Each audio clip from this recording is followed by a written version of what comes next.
Stu, you can hear me now? You can hear me.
Good morning and welcome to this inaugural broadcast of the Jai-Alai Channel.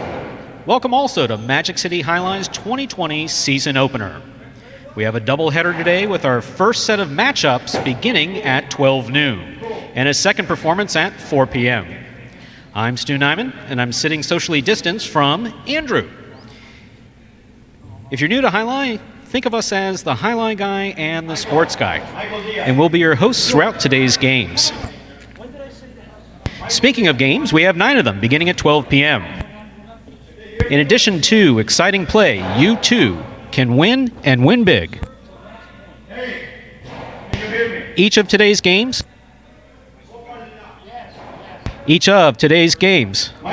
offers win, place, show bets as well as quinella, exacta, and trifecta wagering. We also offer the high-paying High 5 jackpot, a pick 3, and all new for 2020, the Mighty Ocho. That's a pick 8 jackpot wager that begins in game 1. Wagering's not necessary in order to enjoy the awesome Jai-Alai action we have in store for you today, but Jai-Alai is the fastest game that you can bet on. This is about the time when we'd announce any scratches we might have, and no, that does not mean we are in need of Benadryl. If any of our players were missing from today's program, that would be a scratch. And fortunately, as of now, we have none. We're happier than you know that we can bring you live Jai-Alai action on this new channel, but we're well aware of the challenges many of you are facing. As a team, we have faced many of the same challenges and have worked hard to employ mitigation protocols that will keep our players and support staff safe.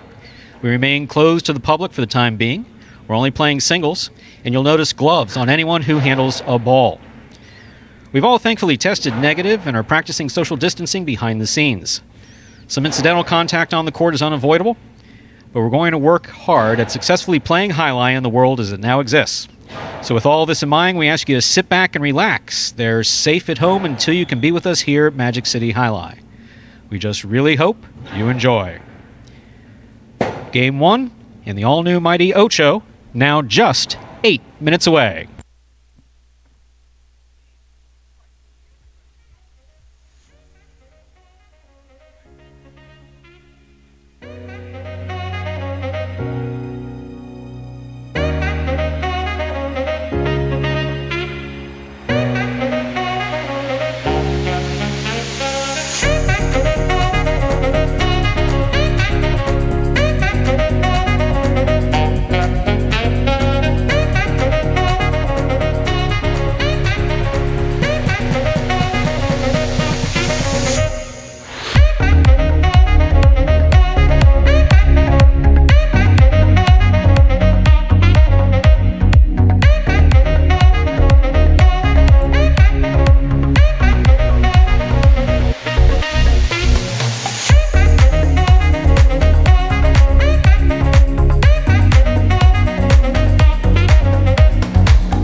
So, Andrew, with 6 minutes to post, we should let people know that if they're used to hearing pretty much, well, just stadium announcing, that's all changed for 2020. And the Jai-Alai Channel, of course, on YouTube. We're glad to be here, and I'm glad to be able to basically speak freely. So you're going to have to put up with it. I mean, as best you can. This is going to be exciting, Stu. Like you said, it's good to be back out here, good to be playing some sports, and we're happy to bring you this broadcast, inaugural broadcast on the Jai-Alai Channel. I don't know if I'm going to get used to this socially distanced, these mirrors that are between us, that, you know, that's this big piece. I mean, it's like I'm visiting you in jail. And I know you're a pretty decent guy, so it's like, you know, why'd you do it? Just why'd you do it? Well, I'll say now, Stu, definitely the best part of this we're going to see is the players can't get too close to us. That was a big thing last year. Always kind of creeping up behind us, annoying us a little bit. Now we got our space. We'll be socially distanced. They can't get that close to us. That should be a good part of this announcement. That's definitely one of the benefits. We have 5 minutes till post, and when you hear post, what does post mean? Post is basically a fancy way of saying, or a gaming way of saying, that that's when we're going to begin the game. So our first game of the 2020 season is going to begin in just 5 minutes. And Stu, and you mentioned in that opener for the 2020 season, the betting options in Jai-Alai a little different than your traditional sports betting. If you're a major four sport, basketball, baseball, football, typically used to point spreads, money lines, those types of bets. That is not the case here today. We have pari-mutuel wagering. How that's going to work, as Stu mentioned, there's win, place, and show in all of our games. The player with the most points, playing up to 7, the first person to 7 will win. They get first. Place is the second place, and show is third place. So win is first, place is second place, and show is third place. That is pari-mutuel terminology for 1, 2, and 3, the top 3 finishers. The other options for betting today, we have Quinella, Exacta, Trifecta. Those are some specialty options. The Quinella is first and second, predicting the first and second in any order. That could be if you pick the 4-5 and they finish first and second. That could be 5-4. That comes in either way. The Exacta is first and second in the exact order. You must pick the first place winner and the second place winner in the correct order. And the Trifecta is similar to that Exacta, except you must pick first, second, and third in the exact order. Stu, anything you'd like to add to those prices? No, I think that absolutely sounds great. I just want to know if anybody checked your ID to see if you're old enough to place any of these wagers, because, you know, I met you last year and you said you were, I don't know, 20-something, but 22 years old, Stu, and I did go to Publix the other day, tried to buy a couple lottery tickets, and the lady did come up to me and say, "Are you over 18?" So I still get that a little bit. I thought the mustache would give people, you know, mustache. A little bit of a mustache coming in. I'm looking at you. I don't see a mustache. I see that you didn't wash your face today, but hey, look, hygiene isn't everybody's game. I get that. You know, Stu, that's tough. I've been growing it out for a couple of weeks. I really thought that by now you'd be able to tell. Your scruff looks great, if I could be so honest. Yeah, you see, ladies and gentlemen, what's also going on behind the scenes where the announcing is concerned is we have a little millennial versus, I'll just call myself a non-millennial thing going on here. So, you know, we're trying to work through that. He's politely saying that I showed up with a ton of gray in my beard. I'm sporting a COVID beard, so. Stu, you heard a touch of gray is a great look. Everyone's using it. I think it looks good. Can you use that on a beard? Yeah, you can use it on anything you want. Well, all right. We got 3 minutes till we begin the first game, thankfully, because this banter is, I don't know, it's pushing it. It is good to see you, though. Yeah, it's great to see you, Stu, and like we said, good to be back out here. I'm excited to see Jai-Alai. You've been seeing these guys practice. Obviously, before the COVID-19 situation, we had some practices. Just before we get into this first game, you see a couple of the guys that are playing in this game. Who are you looking out for? Who do you think really improved in the offseason out of this group? We're in year 3 now of this Magic City Jai-Alai. In looking at this first game, there's absolutely no question that Diaz coming out of post 1, which we'll explain gradually as people pay attention, the earlier post positions. So the post position is the jersey that they're wearing and the number on the front of their shirt. That is their post position. And they're all, of course, going to come out in order. We have 8 guys playing, so there's 8 post positions. 1 through 8 on the front of their shirt, also with the corresponding number. So when I refer to someone's post position or the shirt that they're wearing, I'm referring to Diaz in this case in post 1. Diaz has played absolutely fantastic in the offseason. He did ditch the mustache, though. I was going to say, I think I picked up his mustache, but it came in a little different color. We used to call him the babyface assassin because he does have this baby face, and we'll throw shots. We'll throw these incredible kill shots that absolutely kill guys. And then in season 2, he came in with a mustache, a particularly intimidating mustache. Absolutely. So we'll see how that impacts his game. I know it was a big confidence booster for him, so we'll see going into year 3. No mustache. He's in the first post position, though, so that is a big advantage for game 1.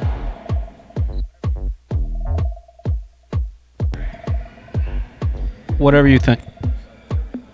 Game 1 now just about a minute away. Your last chance to get those wagers in. And as we said earlier, you do not have to wager on these games.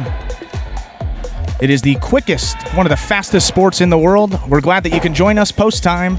As Stu said, that is the start of the first game, is now just less than a minute away. And occasionally one of the things we're going to have to get used to, too, is me getting questions from around me and leaving the microphone on, because one of the things that I obviously do is, in addition to announcing, I'm director of Jai-Alai operations here, so I get to do a little management, a little supervision, and people kind of forget that when I have a big red microphone in front of me, that I probably don't have time to answer it right then. So we are at 0 minutes till post, and we are ready to begin. Ladies and gentlemen, with this serve, we'll begin game number 1. First game of our 2020 season, a spectacular 7 singles match. Play to 7 points, with all points doubling after the first round of play. Game 1 also begins today's Mighty Ocho. In addition to the Mighty Ocho Win Place Show,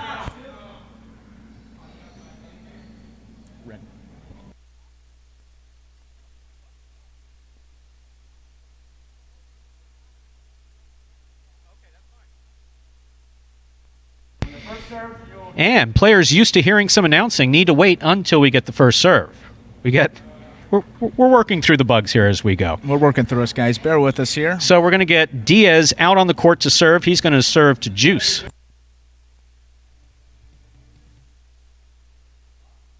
And as soon as we get 2 judges onto the court,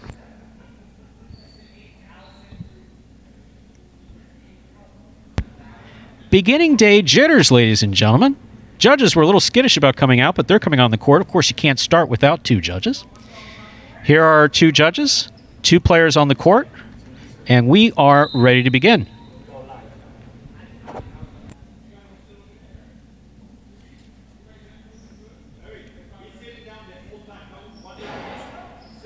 There's the serve. Game 1 begins. Robote, that's a rebound play from the back wall. Hard to the inside. Juice scoops it. Catch by Diaz. Juice with a fine catch. Low and hard. Scores for Juice. First point of the 2020 season to Juice in post 2. That's the blue shirt. One of the things about Juice, dude, not one of the biggest guys out there, but does have a ton of power, especially from that forehand side. You see they snuck that one past Diaz right along the wall. You want to keep it along that wall. Makes it much more difficult to catch. Absolutely. We're receiving now the white shirt of post 3. We have number 29, Vuelo.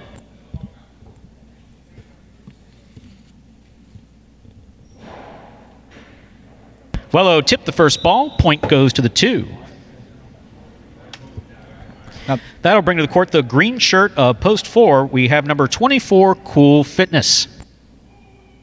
Another important note to mention, Stu, obviously that service line. You see those white 4 and 7 lines. The ball must hit off that front wall and land between in there for the serve to be considered a good serve and play to continue on. Yes, it must. Ball to the outside. Juice on the run, makes the catch.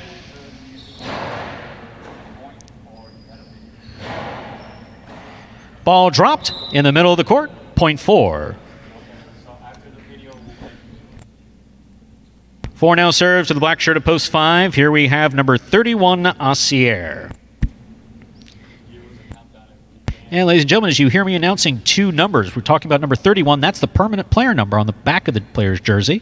The number on the front, his post position.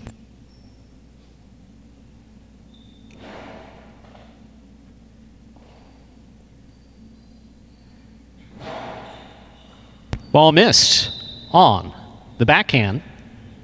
Point 5.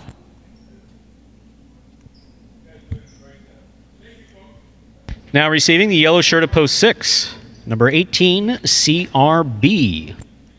A little fact about Asier, Stu, one of the couple second-generation highlight players we have on our roster, the son of famous J.R. Arasate, sitting right next to us to our right. Yes, he is. Second-generation highlight player. Serve is light, but it's in. CRB plays it low. Here's Assier.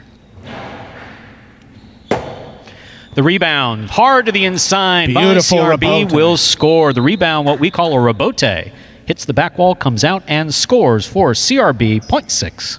And CRB is one of the players in only his second of the 3 seasons. Showed a ton of improvement last year.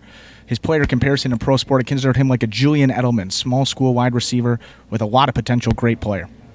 Receiving, Fred. That's an underserve. Ball's got to land between the 4 and 7 line on the serve. Otherwise, it's loss of point. CRB lost that one. Point goes to 7.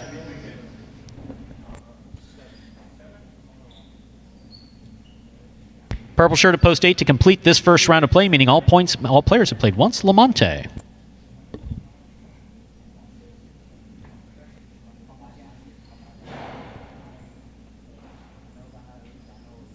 Reverse by Lamonte. Backhand play this time just missed. 0.7. As we go into the second round, ladies and gentlemen, points double. Now, they don't triple at any point. Points just double. They double one time. That's after everybody's played at least once. We're in the second round where points are double. Here's Diaz returning. Post 1, the red shirt.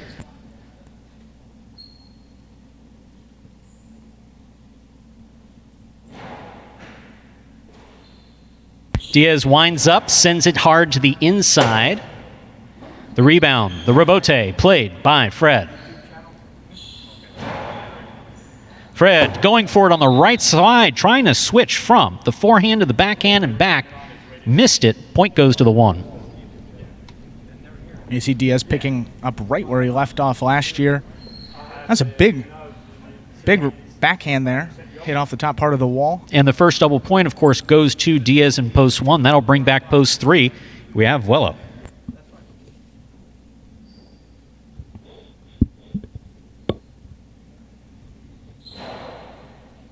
Catch by Vuelo. Ball comes in high. Caught on the forehand of Vuelo. Diaz with a hard throw to the inside. Vuelo's there. Hard reverse.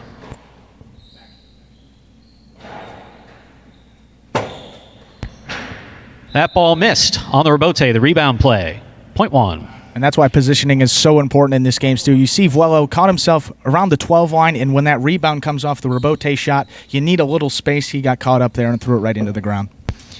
This point goes to the 1. Here's the blue shirt of post 2 now returning. Juice.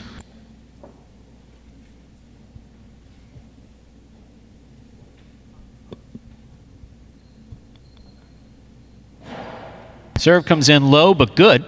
Hard throw by Juice. Rebound missed. 0.2.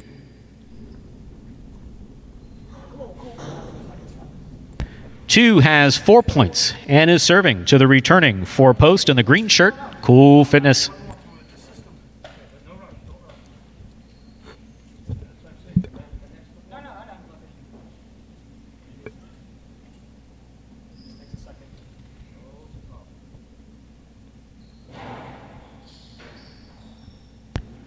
Cool Fitness on the backhand. He goes deep. Juggling on the catch. Here's one of our first technical calls, ladies and gentlemen. When you catch that ball in the cesta, you have to catch it and stop it. It can't be caught and bobble. Got to be caught and stopped. That's a loss of the point. This point goes to the 4. Receiving post 5, the black shirt, Assier.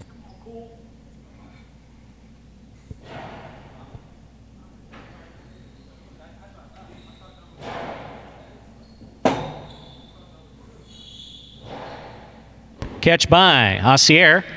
He goes deep. That's a hard throw. Swing and a miss. Midcourt, 0.5. 5 has 3 points in this 7-point game. Serving to the returning 6 post. We have, once again, CRB, number 18.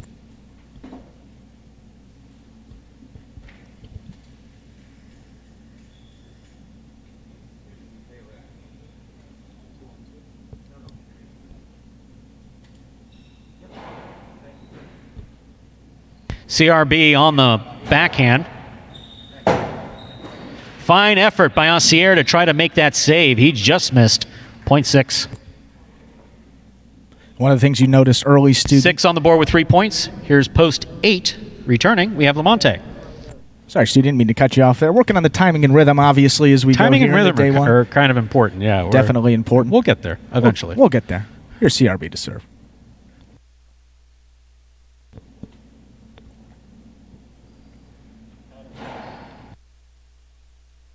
Ball missed off the serve, 0.6.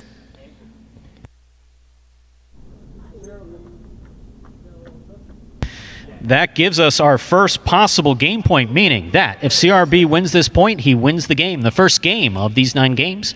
Here's Fred trying to stop him.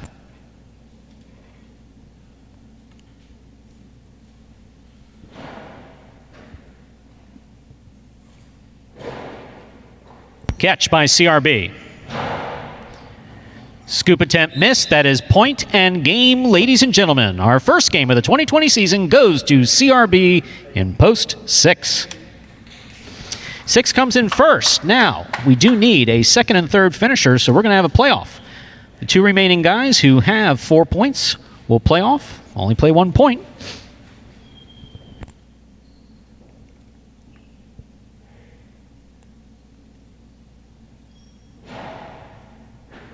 Good catch by Juice. He winds it up. Diaz makes a good catch. A 2-all by Diaz. That scores beautifully played. Point and place to post 1. 2 shows. Unofficial order finish is 6-1-2.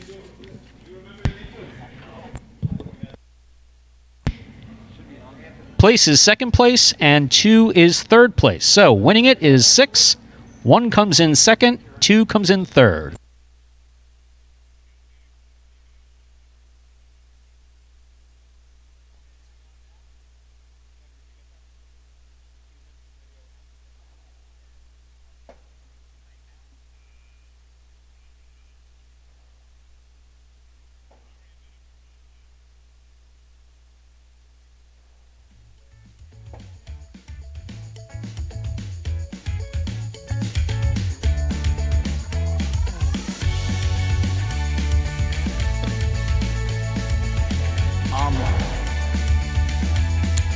I'll write it down. Because they're probably, and then I can...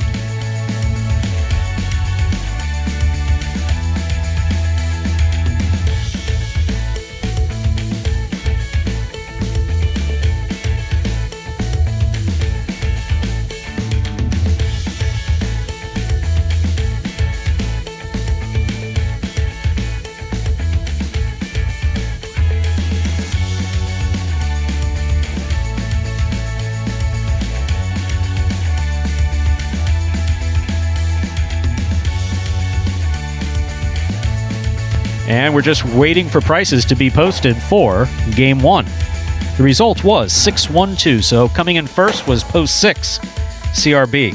Taking second was post 1, Diaz. Coming in third, post 2, was Juice. So, for those of you who are wagering along with us, let's take a look. We have a $2 quinella. That came back 1-6. So $2 quinella is 1-6, and that's first and second in any order. So if it came in 1-6 or 6-1, it returned $13.40. We have a $1 exacta. That means you bet it the way it's supposed to come in. 6-1. In this case, came in 6-1. That returned $67.50. And trifecta, 6-1-2. That's first, second, and third in any order. Came in $82.30. And that's traditional parimutuel wagering.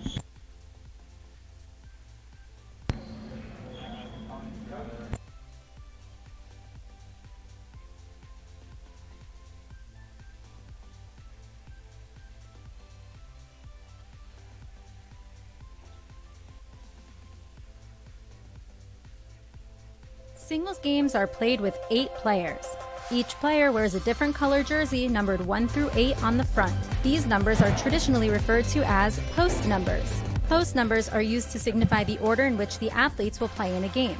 These numbers are also used for betting purposes. Don't be confused by the numbers on the back of our jerseys. Those are just for fun. Each game begins when the player in the post 1 red jersey serves to the player in the post 2 blue jersey. The served ball must land between the 4 and 7 lines marked on the court's side wall. If the ball lands between those lines, the serve is good and play continues until one of those 2 players wins that matchup. The player who loses the matchup exits the court and waits for his next turn at the end of the rotation. It's important to note that every game has 2 rounds. The first 7 matchups in a game make up round 1. Each matchup in round 1 is worth 1 point. Round 2 refers to all matchups that take place after the 7th and final matchup of round 1. The number of matchups in round 2 varies from game to game. And in round 2, each matchup is worth 2 points. The first player to earn 7 points wins the game.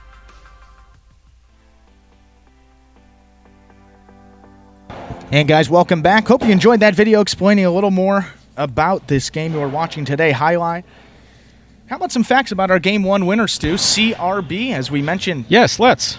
College football player. He played football at Virginia Union. He was a wide receiver, transferred to the University of Miami. And as we said, it is only his 2nd year of professional Jai-Alai play. As we mentioned, Magic City has been going for 3 years. CRB came in after the first year, so he has a little less time of play than most of these guys. Hasn't practiced as much, but has a ton of athletic ability, a lot of quickness, and great development. That's one of his best characteristics, and he has really proven that in these first 2 years, too. There's absolutely no question about it. He's got tremendous foot speed and actually throws really hard. And what's particularly interesting about him is he's come along so far in his 2 years. We've been playing Jai-Alai here at Magic City since 2018. So he played 2018, 2019. This is our 3rd season. So some of the players who played the entire first year, he's already catching up with them.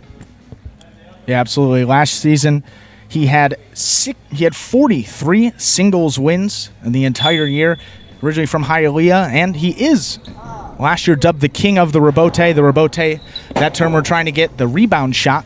Use that so you fans at home understand a little more about the game. There are some terms that you haven't heard before, like rebote. We'll be slowly introducing them to you throughout the start of this Jai-Alai season. But Stu, maybe get a little more about the rebote, sort of what it means and well, and also, I think it's important that people understand about the whole gigantic conspiracy here, the millennial takeover of this ancient sport, and us old timers that do it, which is, hey, I'm okay with that. So yes, my way of announcing is done. I got that. I totally understand that. You're here to usher in my demise, but I'm going to go out fighting. Just so you know, I'm going to go out fighting. So yes, I will explain what a rebote is. I'm not going to say what it is when it happens, but I will explain what a rebote is. When the ball comes over the players' heads and it passes to the back wall, when it rebounds out, when they turn to throw it, that's the rebote. Actually, in Spanish, and the way the ball game is played, the actual back wall is the rebote.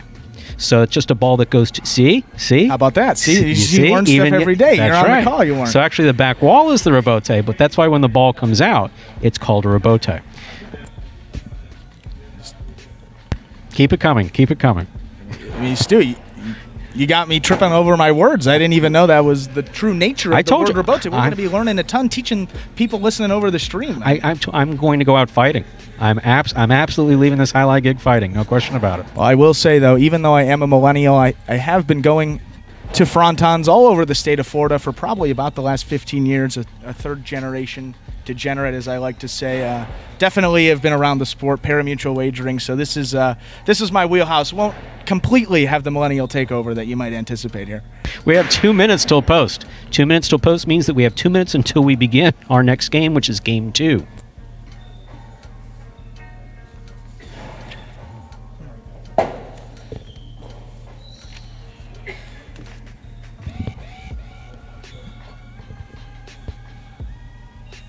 One minute till post. We have 1 minute until we begin our next game. And Stu, taking a look at the... Are you looking at the lineup that I'm looking at? Because I'm looking at Game 2, Post 1. I see Ikeda in Game 2, Post 1. Thank God for the random draw, because that's how people get into these post positions. They're determined. The player manager puts them into the games. So we have 9 games. The player manager organizes them into the games, but the computer assigns them the post position.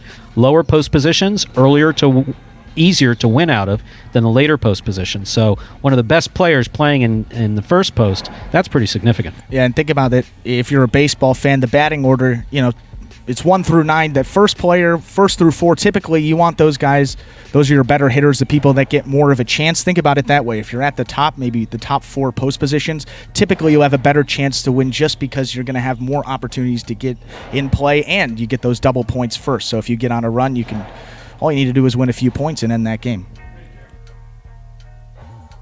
And it's post time for game number 2. We're ready to begin our second game, a Spectacular 7 singles match. Spectacular 7 means that points double after the first round of play. That's what we call a Spectacular 7 game. Serving in the red shirt of post 1, number 23, Ikeda. Receiving in the blue of post 2, number 18, CRB. And one question that's actually very frequently asked, do they all have 8 shirts? Yes, they all have 8 shirts. They do have 8 shirts. And we stop the betting, and we're ready to begin game 2 with the serve. Ikeda from the 9 line.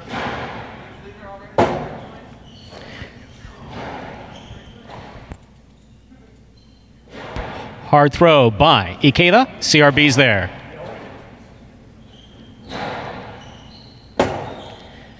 Excellent forehand. Robote save. Robote left side. This one up, and away. That hit the overhead screen. That's out of play. Point 1. Well played by Ikeda and CRB to start our second game. And here at Magic City Jai-Alai, that upper netting, affectionately known as Machu Picchu. I know Stu loves it. Yes, I do. White shirt at post 3. Here's Diaz.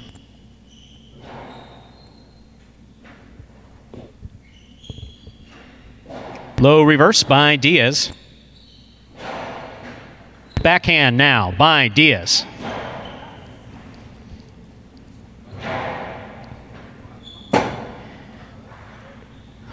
Ball hits the overhead screen. Point 1.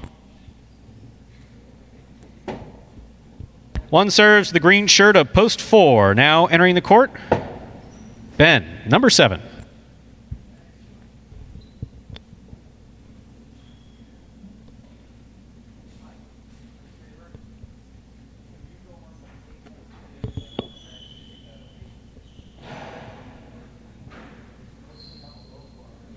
Ben with a strong backhand. 2 bounces before that ball was thrown. Ben scored the point.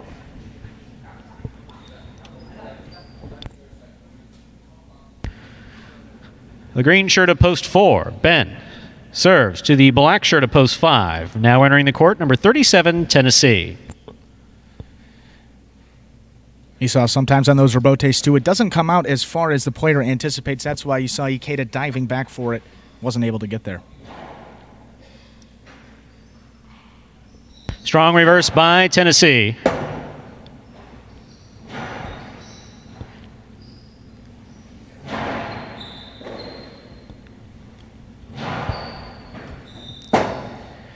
Backhand rebote by Tennessee will score .5.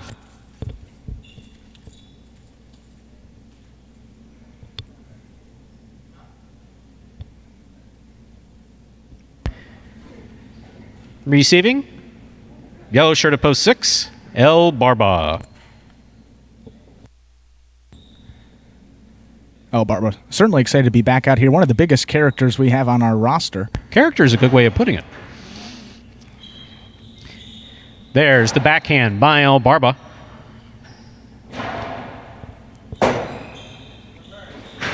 El Barba hooked that rebote straight into the floor, .5.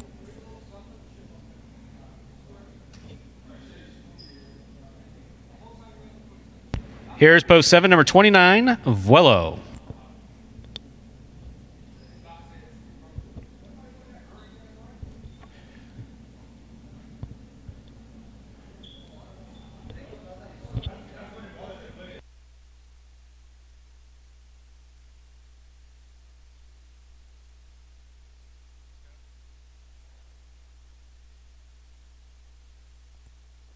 Vuelo on the backhand, caught in the air by Tennessee.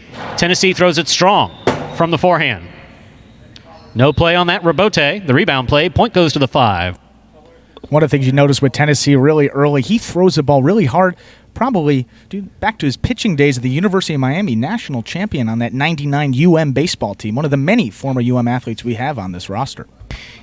Here now to complete the first round and receive the purple shirt of post 8, we have number 24, Cool Fitness.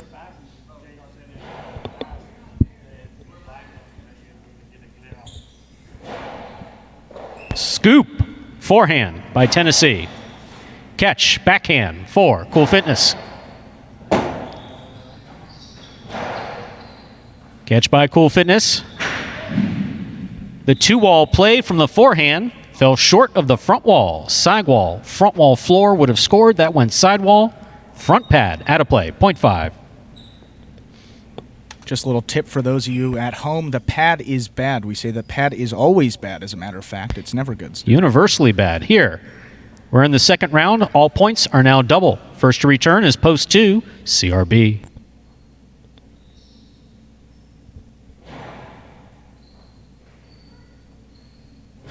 Hard backhand throw by CRB. That rebote, the rebound play, way wild from the forehand of Tennessee. Everybody's flying out on the outside. Get out of the way. 0.2. Here's the white shirt of post 3. Diaz receiving.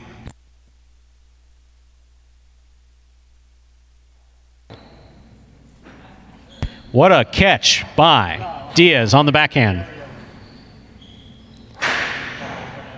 The two-wall play thrown by CRB lands wide. 0.3. And just like in tennis, ladies and gentlemen, you take a look at the floor, you'll see some red lines. Those lines are inbounds and out of bounds. Returning, we have the red shirt of post 1, number 23, Ikeda.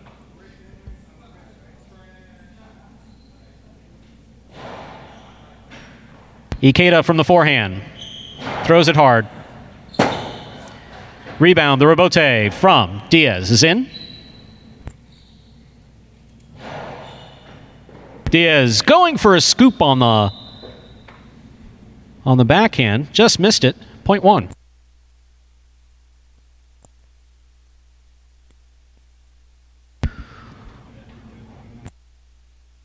One on the board with 4 points.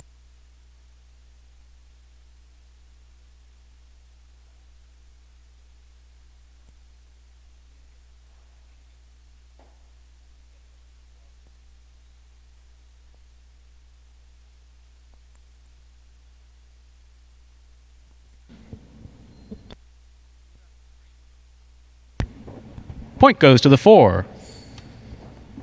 Here's post 6. Yellow shirt, El Barba.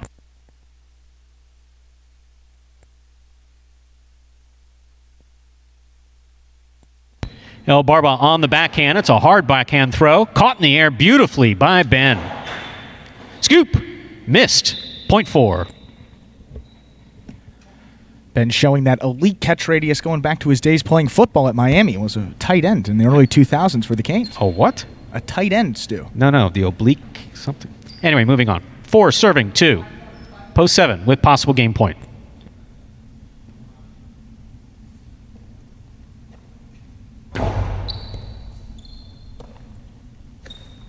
Strong backhand throw by Vuelo. Ben's there.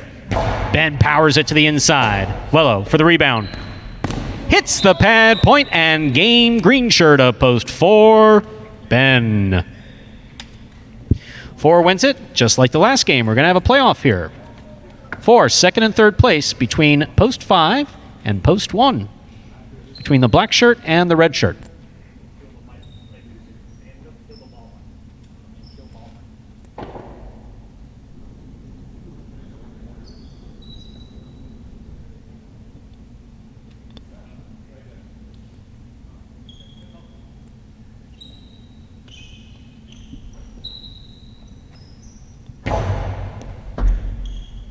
Catch on the forehand of Ikeda.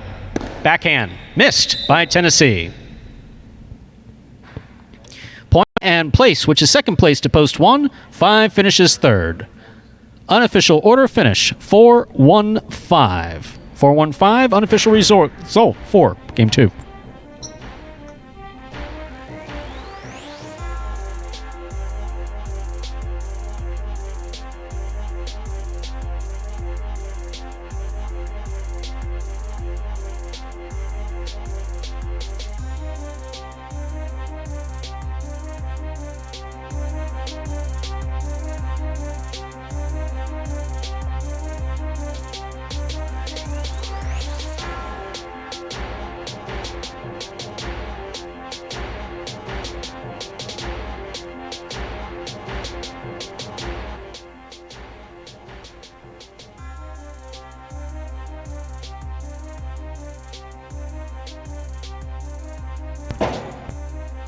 And we're waiting for the results coming up from game number 2. Coming in first, post 4, was Ben. Taking second, post 1, Ikeda. Coming in third, post 5, Tennessee. 4-1-5 is now the official result for game number 2.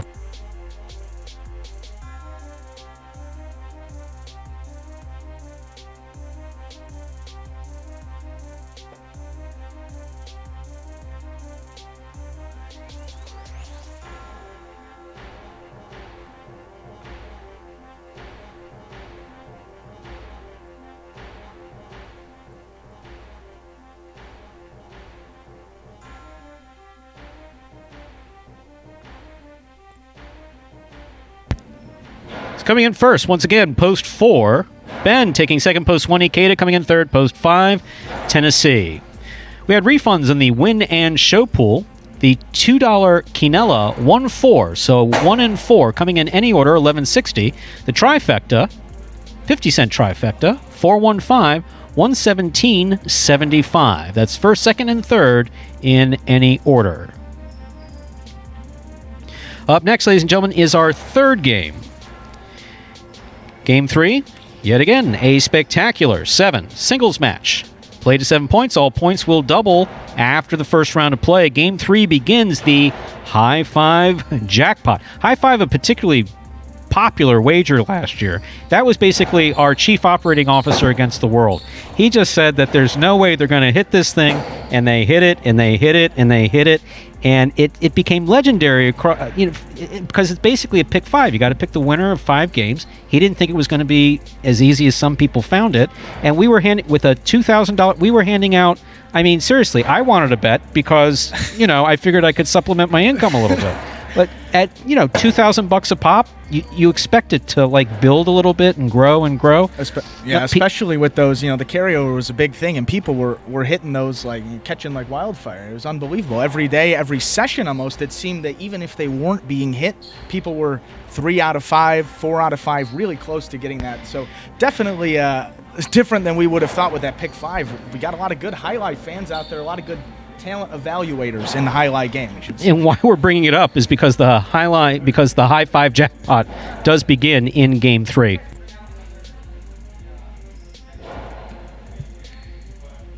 And to play the High Five, you correctly pick the winners of Games 3, 4, 5, 6, and 7. And that is a jackpot wager. So if no one hits it exactly in only one ticket, if no one hits it, then the jackpot carries over. Yeah, I kind of got lost. Yeah, see, because I'm used to listening to players and I hear it over my head, and I was like, oh, wait a second, I have to stop talking to the microphone because a player's trying to get my attention. And it's like, nah, I don't have to talk to him right now. A lot more commotion than you would think with the highlight guys back here, Stu. I don't know what I'm going to do about this glass. In all seriousness, it's like, yeah, you are, I guess, young enough to be my son, which is a scary thought for me. But it's like going to visit you on visitation day at Sing Sing or something like that. It's we have to do it because of COVID. I understand that, but it's Sing Sing. That might be one of those millennial jokes or ones. Non-millennial jokes is what you mean. You don't know what Sing Sing is? Never heard of Sing Sing prison in New York? Seriously? I'm a Midwest guy, Stu. Yeah. So you've still never heard of Sing Sing prison in New York? Really? Really? I tried to and give this a is the first day for why I didn't know it, but that wasn't a good justification. Right. The millennial excuse for everything. No, it's not just you. We're absolutely surrounded by millennials here. Most of our players are millennials. It's the millennial takeover of pari-mutuels. I understand that. We have 4 minutes till post time. That's 4 minutes till we begin game number 3. Game 3 and the High Five Jackpot begin in just 4 minutes. And while we have a few extra minutes between these games, let's get a look at the winner of our second game. Number 7, Ben.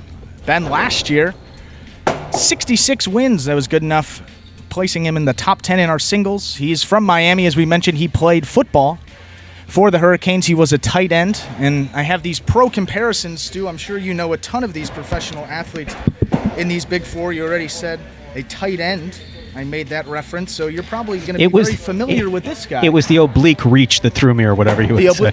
Elite catch radius. I do have that as one of the points, unparalleled catch radius.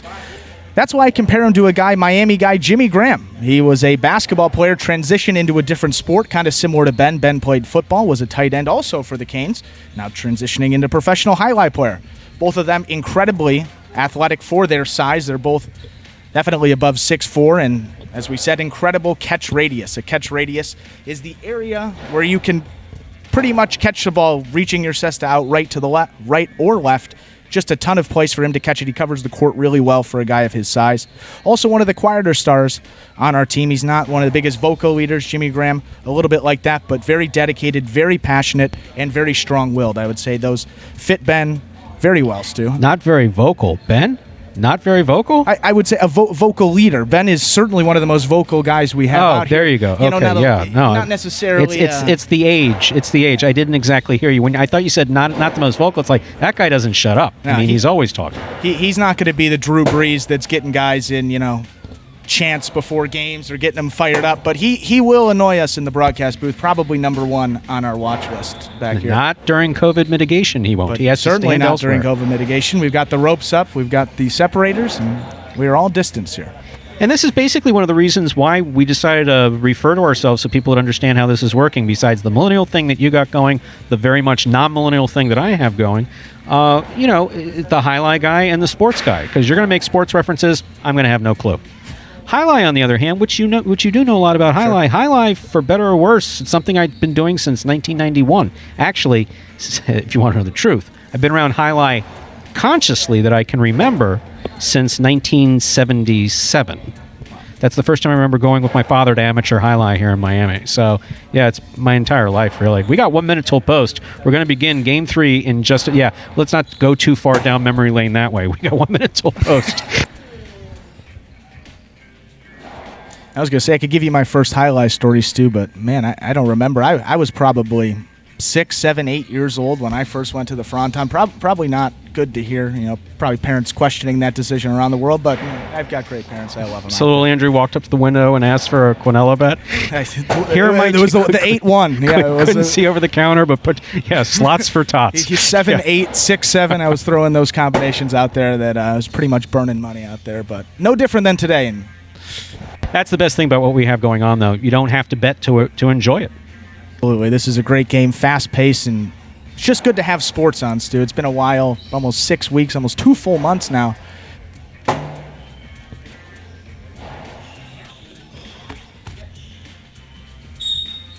We are ready to begin game number 3, a spectacular 7 singles match. Play to 7 points, all points double after the first round of play.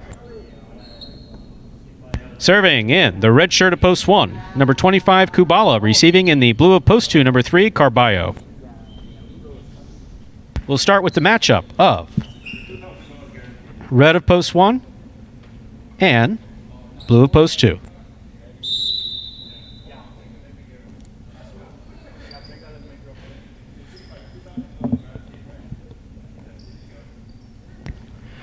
There's the serve. We begin game number 3.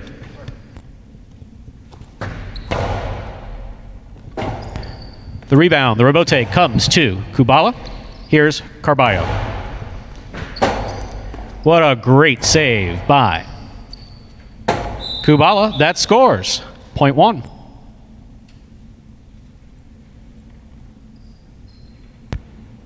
The white of post 3 now receives. We have Ben.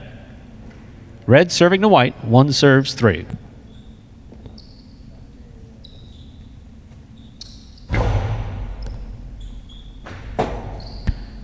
That is an ace. Ace serve, landed in, went over Ben's head to the inside, and scores. Beautifully thrown by Kubala. First ace of the 2020 season.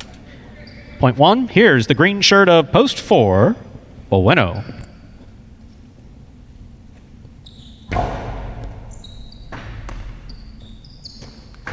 Vuelo goes deep from the backhand. Ball taken in the air by Vuelo. Hard backhand. Rebote, the rebound, thrown by Kubala. Kubala from the forehand, missed. Point 4, Vuelo. Vuelo in the green shirt of post 4 takes that point. That'll bring to the court the black shirt of post 5, number 13, Douglas.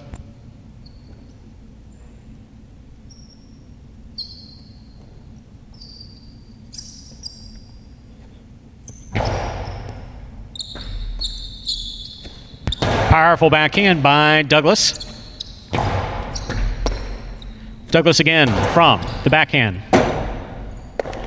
Swing and a miss at the 8 line, point 5.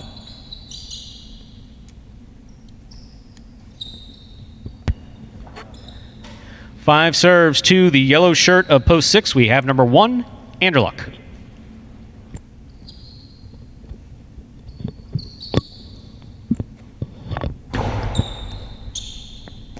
Anderluck reaching up, makes the catch. Comes strong over the top. Scoop by Douglas. Robote, the rebound on the forehand. Just missed. Point 5. One of the best nicknames we had for Douglas actually came in a partito that we had last year. El Barber referred to him as the ice cream man for his scoops. And you saw that there. He's really good at that, given his baseball background. Scoop, very similar, exact same thing as in baseball, just picking it up off a quick hop. Receiving, post 7, El Barba.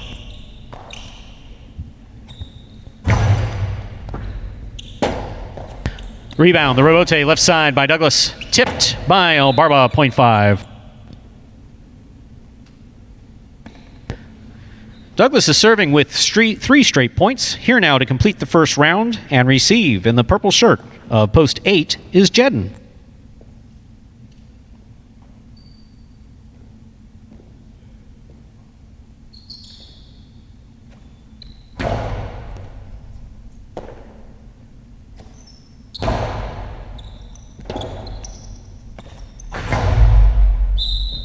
The rebound play, the Robote turned way hard into the overhead screen. That's out of play. This point goes to the 8.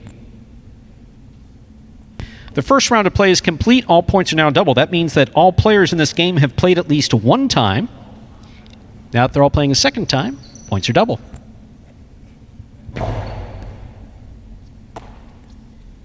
Carballo on the backhand. Rebound, the Robote. It's a 2-all. It's going to score. Beautifully thrown by Jedden. Point 8.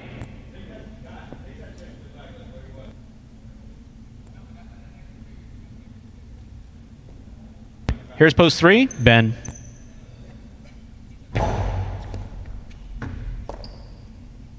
Ben strong on the backhand. It goes wall to wall. Rebound, the Robote. Beautifully thrown by Jedden. Ben picks it up, throws a carom. That scores. The carom is a 2-wall play. Side wall, front wall. That one did not cut out quite so much, but it did score. Point 3. Returning, post 1, Kubala. And right there, one of the many examples. A lot of athletic guys on this team, really quick, but that quickness can be a disadvantage. You saw Jen overrun that shot there. Gives Ben the point.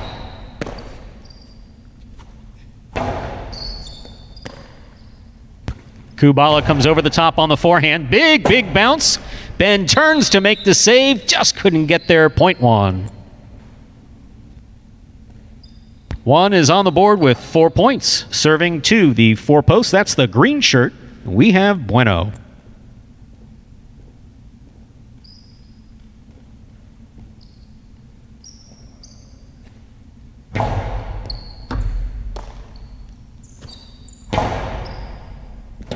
Robote comes out from the forehand of Kubala. It's played. Here's Bueno. Hard throw. Kubala. Robote to the outside. Caught on the forehand of Bueno. Bueno, mid-court placement. That scores. Point 4. 4 on the board with 3 points. Here's post 6. Returning to the court in the second round, we have Anderluck.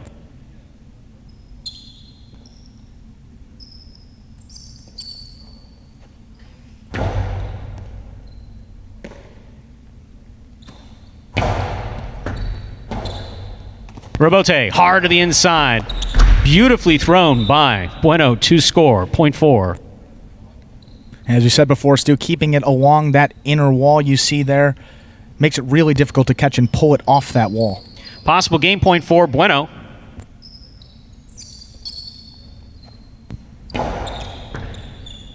El Barba on the backhand. Hard, hard reverse. Stays away from the overhead screen. Vuelo turns the rebote. El Barba with a great pickup and a nice throw on the backhand.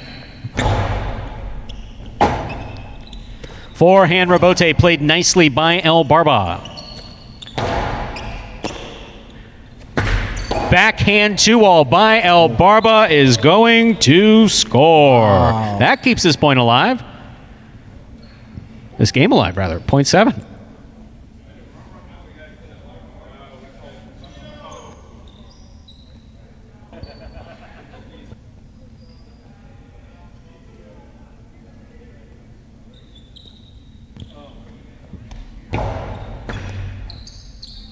Douglas from the forehand. Douglas blasts it hard to the inside, and it scores. 0.5.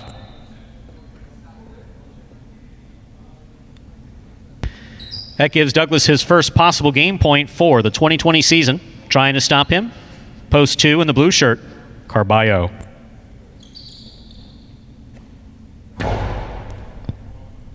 What a serve by Douglas. Great return by Carballo. Douglas from the 8 line. Hard to the inside. Carballo with a beautiful catch. Catch by Douglas. He blasts it back. Carballo with a forehand rebote. He makes the save. Left side by Douglas. Douglas with a great catch at the 10 line. Forehand rebote. Low and hard. Douglas walks around Carballo to make the catch, rifles it inside. Carballo makes the catch. There's the reverse, caught by Douglas. Douglas winds up to the outside, it goes. The scoop attempt is missed. That is point and game 2. The black shirt of post 5, Douglas.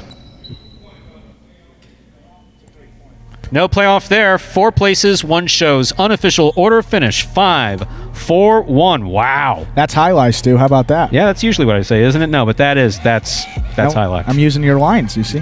Thank you. Well, yes, of course. As part of taking over, you're of course going to steal my best material and cram it up. Here we go. Yeah, of course. Yeah, of course. Anything else? Here. No, seriously. You want my car? Here.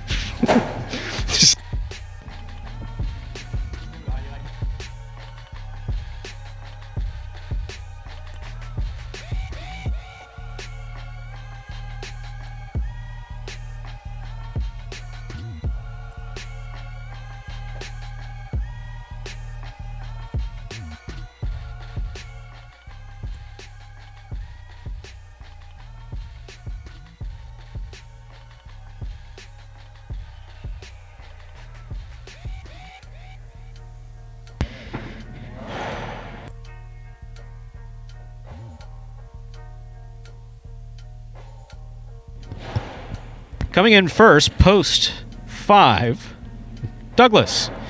Taking second, post 4, Vuelo. Coming in third, post 1, Kubala. That's the official order of finish, 5-4-1 for game 3. Let's take a look at these prices. We have a Quinella, that's 4-5. That's 4 and 5 in any order, first and second in any order. Return $42.70. The Exacta 5-4, so that's coming in exactly the way it's supposed to come in. 5-4, first and second, $64.50. Our $2 try price, 5-4-1, that's first, second, and third in any order. That's $98.40. And there's a 50-cent try that we have as well. That's a try box. That is 5-4-1, again in any order. That return $24.60. This sure beats watching Netflix. Stu, it's No, I mean, it does. I mean, how much Netflix can someone watch? Yeah, I was going to say, I mean, I don't know. You haven't even seen Tiger King yet. I knew you were going to go there eventually. We were going to go there eventually. And I was We're going right to, here, and I game was going to 3, read game about 4. it, but no, I decided I'm not. No, I'm not going to do that. It is, for those of you that haven't seen it, it is one of the most crazy series full of twists and turns. You know, you're in it, and just a rebote, highlight term. You know, you think you know what's going on, then there's a rebote, something else happens, so it just always keeps you on your toes. I see what you did there. I see what you did there. Millennial, not a millennial yet, but well, look, I still have a prescription for Ritalin, and if you're not careful, I may start taking it so I can keep up with you during this stuff. So watch. We'll try to avoid that. Up next, ladies and gentlemen, is game number 4, a spectacular 7 singles match Play to 7 points, with all points doubling after the first round of play. Game 4 begins. Another special bet called the Pick 3. Not quite as complicated as the High Five or, of course, the Mighty Ocho, where you got to pick 5 or 8. In this case, you just got to pick 3. That's the winners of games 4, 5, and 6. You place a wager, thinking about who you want to see win games 4, 5, and 6. That can also pay big. So the Pick 3 in Game 4 coming up next. One thing also, ladies and gentlemen, something that we're doing differently this year, if you've paid attention to us in years past, traditionally in Jai-Alai, you have like an early game, maybe a middle game, and a late game, and that's based on players' skill and their, how they compete against each other. We're doing things a little bit differently, which is, and the easiest way to describe it is, so in Game 1, we have what would be considered early games. So the non-strongest players on the roster, Game 1. Game 2 are middle game, and Game 3 are our feature game players, are our toughest games. So first game, second game, third game. So you don't have to sit through an entire performance anymore to see the best talent that we have coming out. And then that rotates. So then games 4, 5, and 6 repeat the same thing all the way through 9 games. Yeah, and we saw in that last game there, game number 3, Douglas, and not enough to say about him in terms of his highlight skills, Stu. One of the best players we have, probably the best player on the roster. In only his second season of professional play, last year, he had 181 singles wins. Still unbelievable saying it now, nearly 80 more than the next closest competitor. And as we said, he's from Connecticut, only his second season. He was a former top-ranked recruit in baseball. He was a pitcher, and you see that arm strength already. He throws it equally as hard as Tennessee. We mentioned he was a baseball player as well. Just not enough, as I said, you can say about him in terms of his highlight skill. That's why I compare him in the pro sports ranks to a guy like Luka Doncic. Familiar with him, Stu? Not at all. He is a Slovenian basketball player. He's young, 20 years old, and he is an absolute rising star in the game. That's why I compare Douglas to him. They're both young. They both have all the skills in the world, all the potential in the world. They make plays. They have confidence. They have swagger out on the court that is almost unmatched, and they really lead their teams in terms of their skill and provide a really great product for people to watch. There's no question that Douglas is absolutely a standout. And how much of it is natural? How much of he only played. He didn't play the first year here. He played the second year. He didn't pick up a cesta until a few months before he actually, about a year before he turned pro here, and that was only after a shoulder injury. And for people who aren't familiar with Magic City Jai-Alai, elsewhere in Jai-Alai, specifically Miami, Dania, some places up in Connecticut, etc., many of which are no longer open. Some are, of course, not open right now. And, of course, our thoughts go out to everyone who'd like to be playing Jai-Alai, who's unable to play Jai-Alai right now. But besides that is, Magic City was started 3 years ago. We started literally from scratch. Players come to professional Jai-Alai with 3 to 5 years of amateur experience or 3 to 5 years of professional experience. These players most of our players had never seen a Jai-Alai cesta. The 22 guys, out of 22 guys, I believe it was 18 or 19 of them have never seen a Jai-Alai cesta before January of 2018. Some of them have improved at different levels. So obviously, the first year was a bit rough. Last year, much improved. There's absolutely no question that their athleticism and their sheer competitiveness make for some really, really exciting Jai-Alai.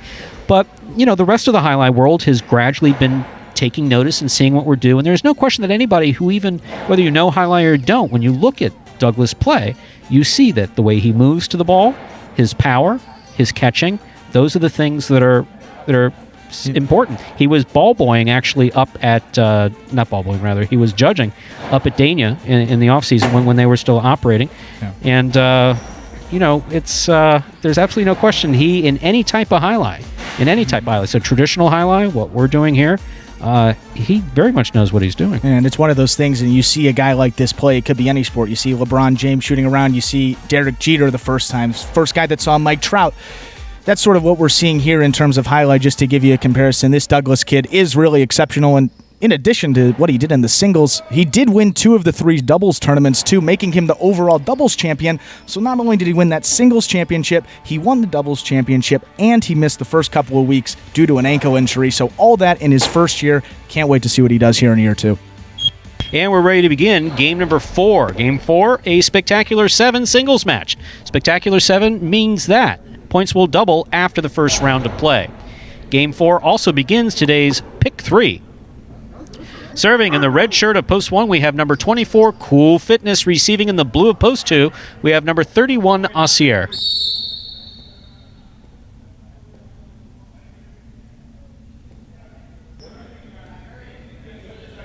There's the serve. We begin Game 4.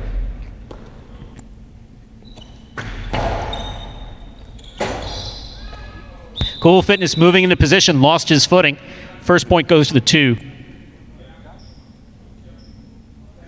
That'll bring to the court the white shirt of Post 3. Here's number 26, Lamonte.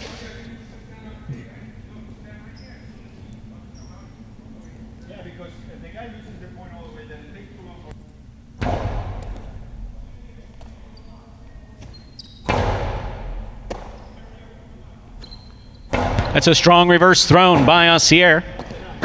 Forehand rebote, missed. Point 2.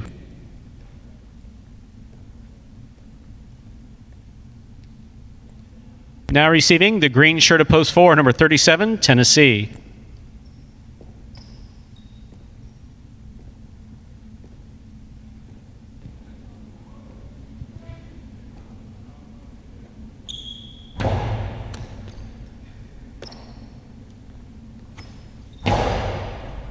Asier from the left side.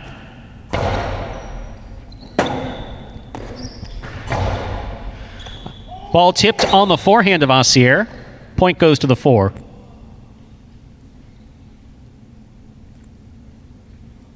Black shirt of Post 5 receives. Here's number 18, CRB.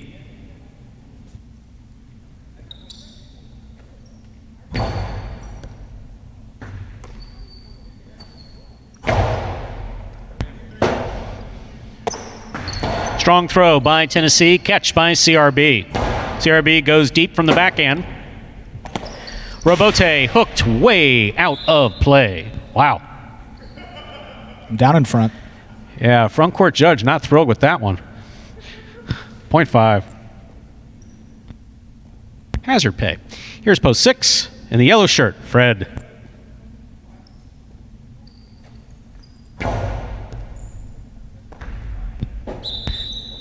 Ball tipped off the serve, point 5.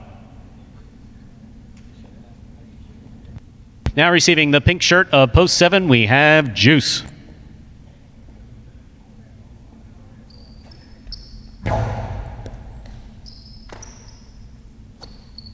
Up, up, and away. That ball missed the front wall entirely, hit the overhead screen. Point 5.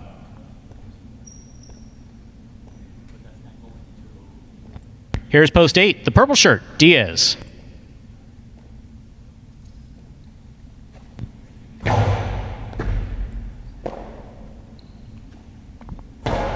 Low and hard to the inside. CRB's there. CRB goes deep on the backhand. Forehand, Robote save. This ball coming way, way, way out. And, ladies and gentlemen, that would have counted. Yes, it should be caught and thrown, but if the ball makes contact with the ceston and it's tapped up to the front wall, actually has to make it to the front wall. That one didn't. That would have scored. This point, however, goes to the 5. 5 on the board with 4 points. Here's Post 1. Cool Fitness. Just a point. That shows you how instinctive and smart Diaz is as a player. He knew where he was on the court, knew that he wasn't going to be able to get there, and just tried to get it up there in any way he could. Absolutely. CRB from the left side. Hard to the inside. Catch by Cool Fitness. That's a 2-all. Cool Fitness has it on the forehand. Wow. That long 2-all scores. Wow, is that well thrown by Cool Fitness. Great shot. Great shot. Point 1. Letting the coaches know it, too. Here's Post 3, Lamonte.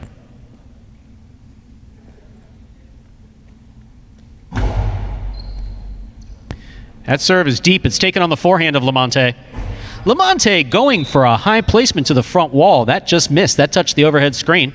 A little too high. Point 1. That puts 1 on the board with 4 points. Here's the blue shirt of Post 2. Returning, we have number 31, Asier.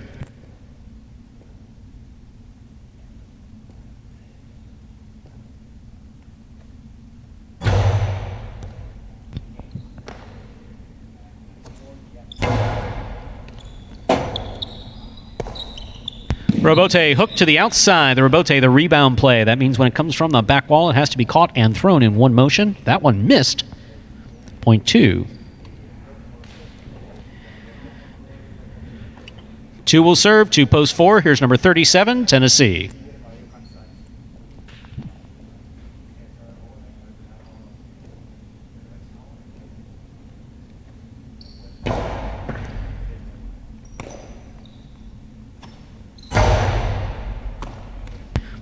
Ball juggled, then dropped. Point 4. You know, sometimes it's hard to see those juggles. That one, certainly clear. You see the ball not in the cesta that whole time. That is absolutely juggling. Ball has to be caught and stopped in the cesta when you make the catch. Here's post 6, Fred.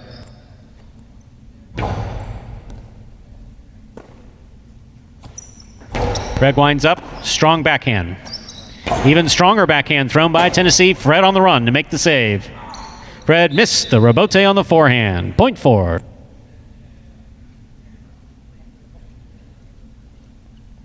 That takes Tennessee to possible game point for our 4th game. Trying to stop him in the pink shirt, post 7, Juice.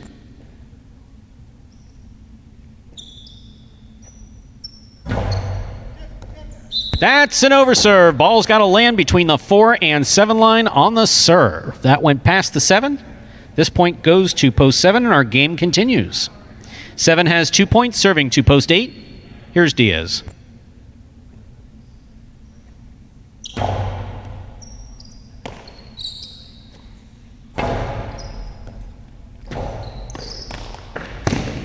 That ball hit the top of the pad, and any part of the pad is still bad. Point 8. Returning to the court, we have post 5 in the black shirt, number 18, CRB.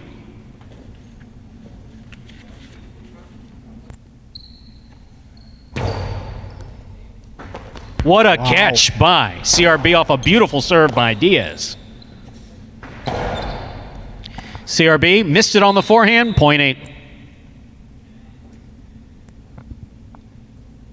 8 on the board with 1, 2, 3, speak. 8 on the board with 4 points, serving to post 3, Lamonte.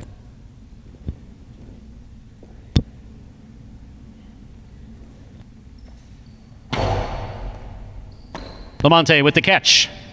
Placement to the inside. Diaz winds up. 2-all. Scores. Point 8. Possible game point for Diaz in post 8. He's got 6 points.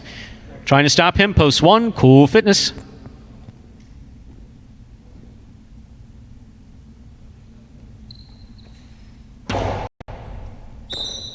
Under serve. Ball once again has to land between the 4 and 7 line. That fell short of the 4. This point goes to post 1. That gives post 1, Cool Fitness in the red shirt, possible game point. That's right, the second time this game, Stu, that someone is under or overserved with game point.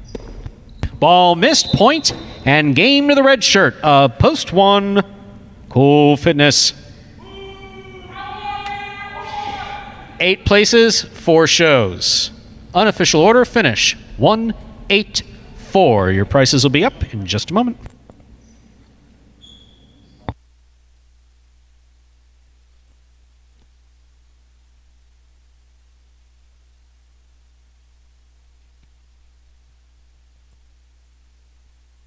So, coming in first out of Game 4 is Post 1, Cool Fitness. Taking second, Post 8, Diaz. Coming in third, Post 4, is Tennessee.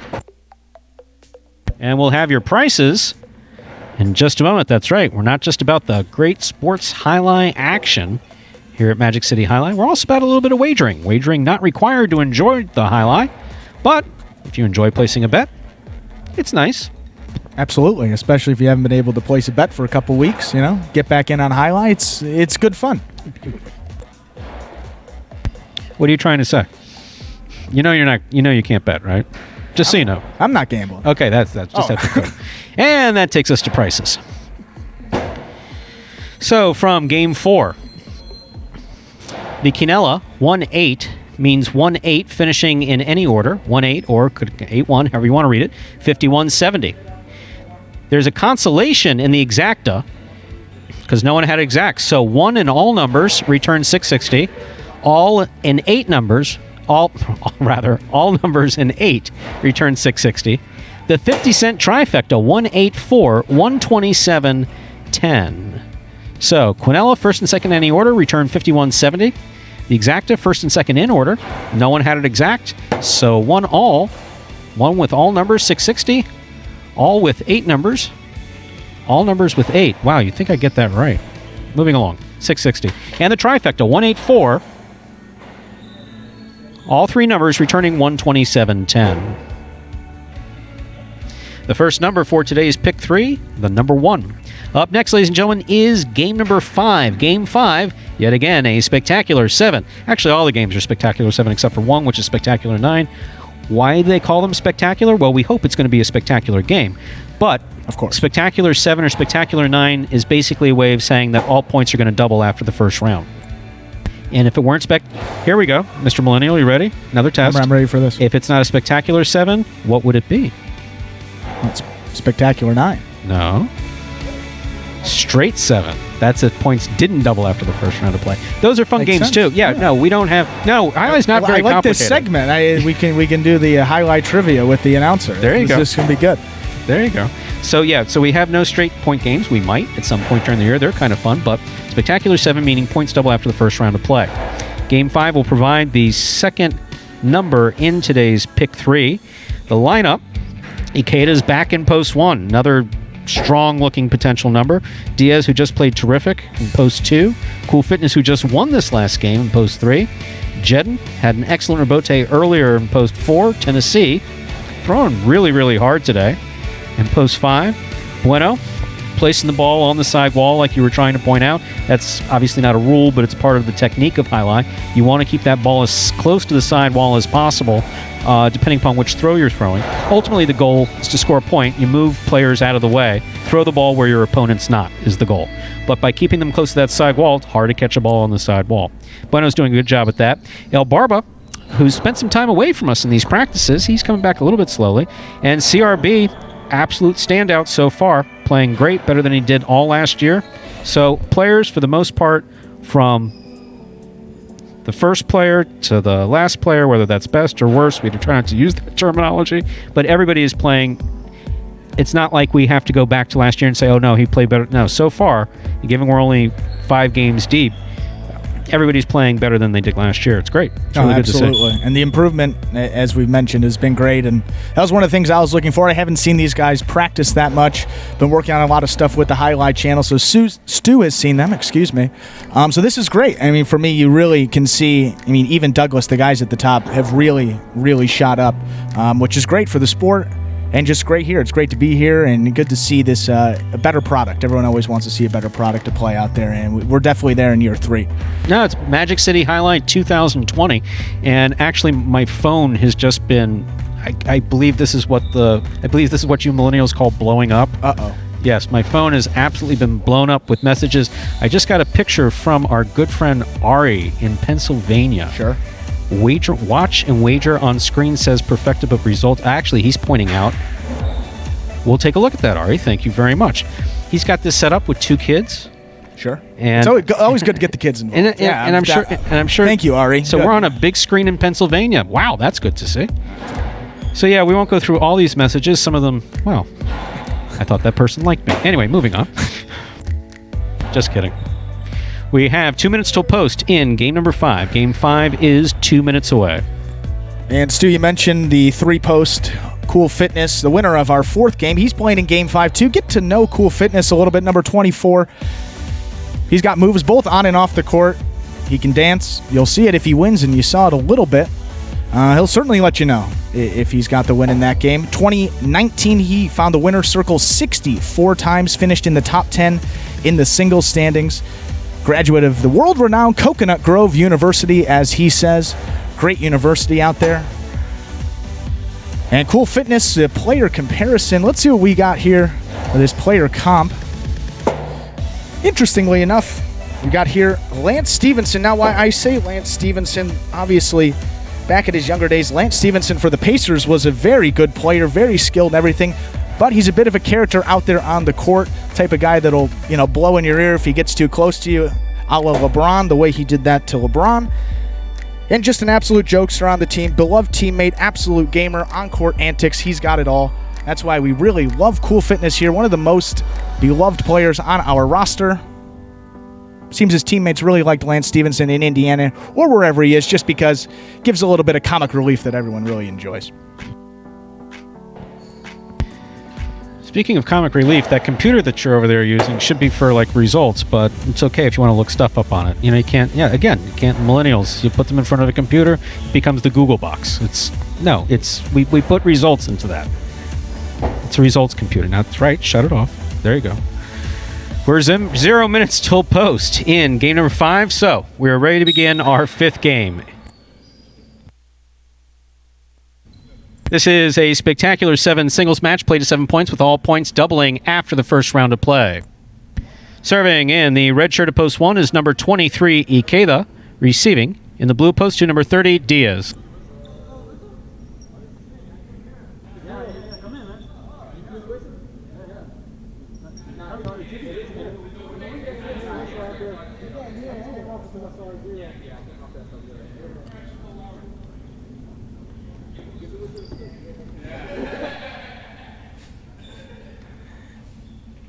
We're ready to begin game 5. Serving once again the red shirt of post 1, number 23, Ikeda. Receiving the blue of post 2, Diaz. There's the serve. Game's up.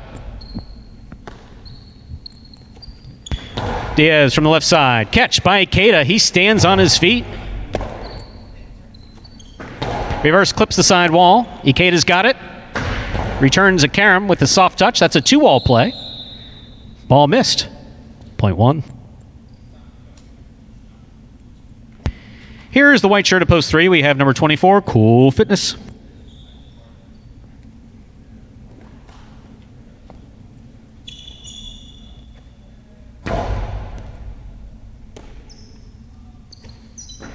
Strong backhand by Cool Fitness.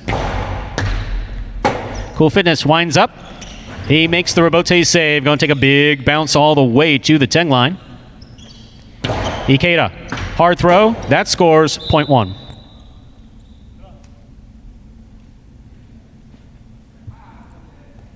That'll bring to the court the green shirt of post 4. We have number 8, Jedin.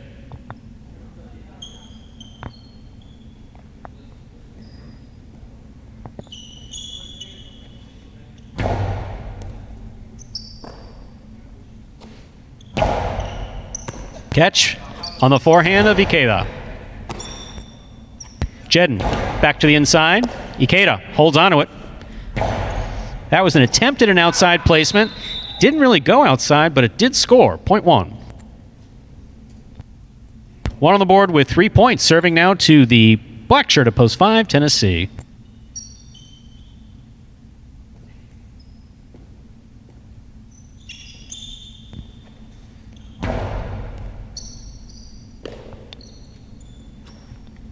Tennessee comes over the top on the forehand. Ikeda should have gone for that with the left side. On the reverse, on the backhand rather. Didn't. Point goes to the 5. Here's post 6. Vuelo.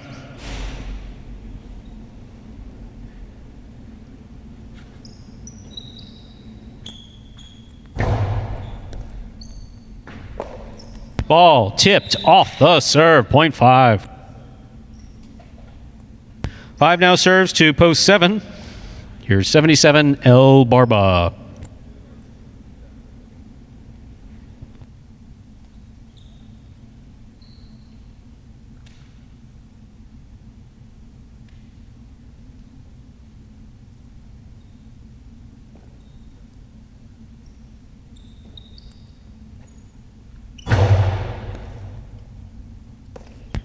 El Barba from the left side. He goes deep. Rebote. Lands off the court. Point 7. Here now to complete the first round and receive the purple shirt of post 8, CRB.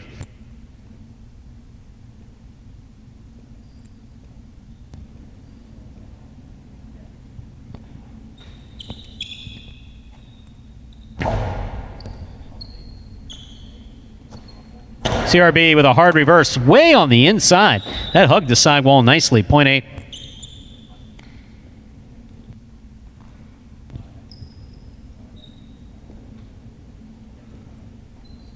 All points now double going to the second round. First to return, number 30, Diaz.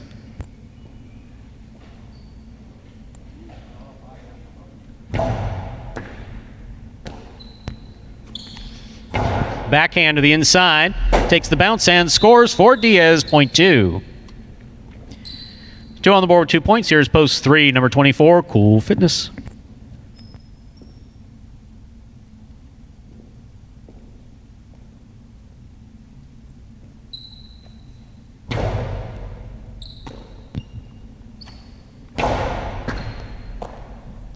Good catch by Diaz. Hard to the inside. Caught. Almost by Cool Fitness. Sometimes you get those call catches a little early. Got to give him a chance to catch it. Point 2. Here's post 4, Jed. It's sort of like in football, Stu. You're a receiver. You think you got a lot of open space. You just kind of take your eye off it for a second. And those easy ones you kind of take for granted a little bit. Ball tipped off the serve. Point 2. That gives Diaz his first game point of this game. Possible game point. 2 has 6 points in the 7-point game. On the court trying to stop him. Post 1, Ikeda.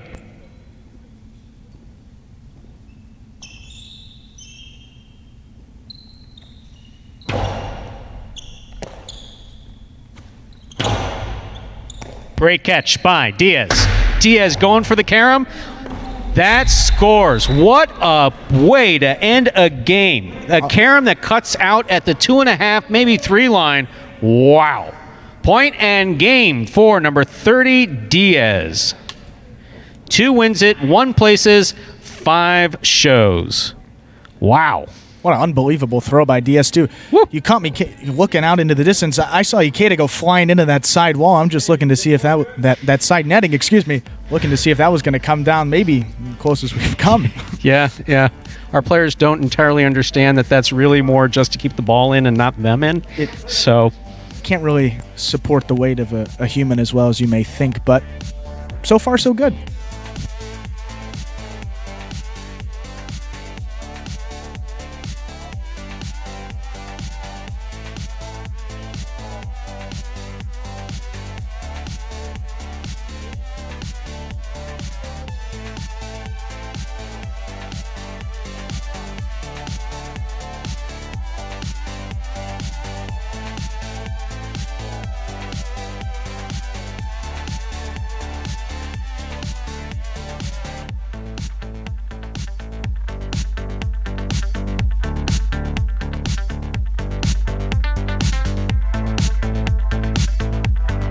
results are official.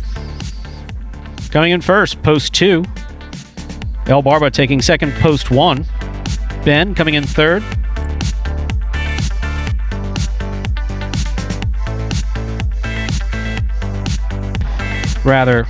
Let's try that again. Coming in first, post 2, Diaz. Taking second, post 1, Ikeda. Coming in third, post 5, Tennessee.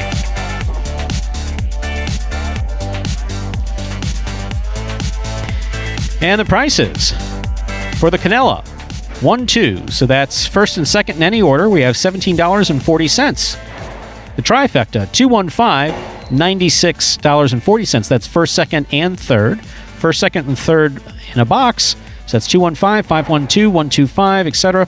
$24.10. And if you did bet the exacta, $2 exacta 2-1, returning $19. Still trying to get over that carom from Diaz. I mean, that was just spectacular. Well, we're used to it from the left side, the backhand side, but that forehand, that was unbelievable. Especially when you consider we do have a few left-handed players. I mean, if folks are, we have some folks that are watching who are familiar with Jai-Alai, some who aren't. First of all, welcome to Magic City Jai-Alai. We're glad you're tuned in. We hope you'll take advantage of this throughout the season here on the Jai-Alai Channel or live streaming on the Magic City Jai-Alai website. But yes, all players play with the cesta on their right hand. They just play with the cesta on the right hand. Could it be on the left hand? They would have technically an unfair advantage if you thought about how the court is, since we only use 3 walls, the front wall. And also, they're always throwing forward. They can carom it. They can click it off the side wall to throw a shot. If it passes them, comes off the back wall, has to be caught and thrown in one motion. And And the other question that comes up frequently, do they all have 8 shirts? Yes, because game by game, you're going to be seeing the same players. Yeah. And with some variation, of course. And yes, they all have to be able to play in all positions. So the number on the front of the shirt is the post position. That's the number that corresponds to the number that you're betting on and when we read the results. And the number on the back of the shirt is the permanent player number for each player. That's how we keep track of statistics, and that's how we keep track of them. And we have, it looks like we have pick 3. Oh, these are the will pays if it comes in. But of course the screen rotates, so just missed it. We can read the pick 3s when they come off. We'll read the pick 3 when they come off. But while we have a second here, the winner of our last game, Diaz's first win of the season. Give you a little more information about number 30. Well, he's Magic City's jack of all trades. If you joined us at the beginning of last season, had a little banter with Diaz going about his role. As you say, do player introductions. They say where people are from, what sport they played. And Diaz was a baseball player at FIU. Had a conversation with him. In fact, did not play baseball at FIU, so he had that ongoing joke, just giving him a different occupation every day. That was fun for a little bit. That was good banter between player and announcer, and a lot of fun as well. But getting into Diaz's stats last season, he finished in 5th place, one of the most improved. He definitely did not come out of the gates hot, but ended 76 singles wins. Good enough for 5th place, and as you mentioned before, he was the baby-faced assassin. In his first year, he had that mustache last year, and I think this year he is back officially to the baby-faced assassin because the mustache is gone. Especially throwing 2 holes like that, because that's where the assassin comes from. Babies aren't throwing those out there. No. That's a grown man shot. Yeah, absolutely. no, that's a guy with a gun throwing that shot right there. No question about that. I'm still trying to get used to these boxes that we're in here. So, obviously, we're living in the day of COVID and of COVID-19 specifically, and obviously, we sincerely hope that all of you tuned in are healthy and doing well and are comfortable, and we're just trying to make a go of it here. Fortunately, as we mentioned in the beginning, all of our players have fortunately tested negative. We're employing social distancing in the back. Our locker room's closed. In fact, as I look out where the audience normally sits, I don't see audience. I see players at individual player stations sitting basically 8 feet apart. You'll see they're wearing gloves on their non-playing hand, on the non-cesta hand. Also staggered back here in the cage, which I guess is actually going pretty well. Usually they just sit in a line, and as the loser comes off the bench, goes to the end of the bench, winner stays on the court. So they usually sit next to each other on the bench. Here we have staggered seats right back here in the cage in a Z back and forth, but that seems to be working well. So it's really, doing the best we can to meet the goal of opening day, which we are on opening day. Obviously, we are not open to the public, so we look forward to a time when we can welcome you here. And it's a great place to come. Free parking, free admission when we are open, which is not right now. Free parking, free admission, free seatings, free seats, reasonable drinks. Kids Day on Sunday, favorite day of the week. We got the inflatables here. We got the ice cream cart. My favorite, the mac and cheese bites. Those are a hot seller. I mean, this is all things that we are going to get back to when we can. Yeah, absolutely. When it's absolutely safe when we can. But for right now, we're doing our best to play Jai-Alai, and so far so good where Jai-Alai is concerned.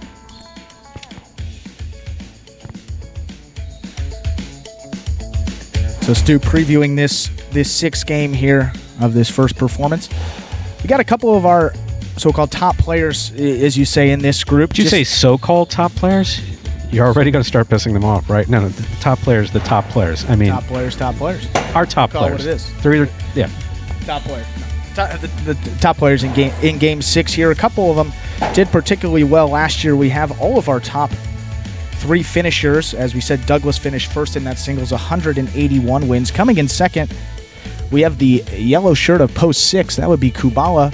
If you're betting this game, that'd be another person to look at. He had 99 singles wins, one short of that century mark. Would have been cool to get 100.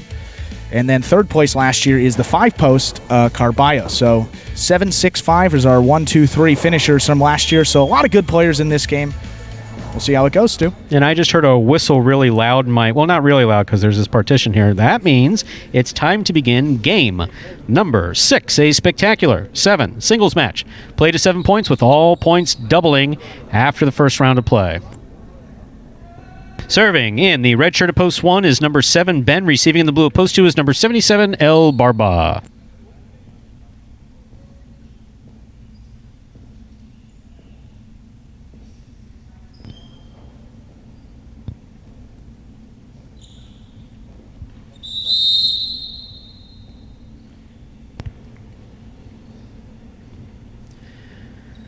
Ben serves. Game 6 begins.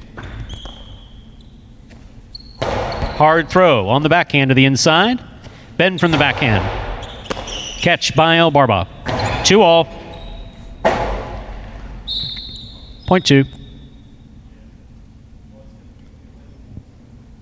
That'll bring out the white shirt of post 3. Now receiving number 22, Vuelo.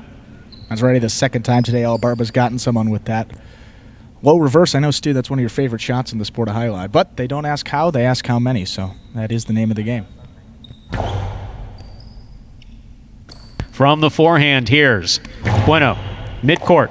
El Barba's there. El Barba with a hard throw. Bueno's got it. Vuelo low and hard to the inside. Another 2-all. This one missed. Point 2. Green shirt of post 4. Ikeda receives.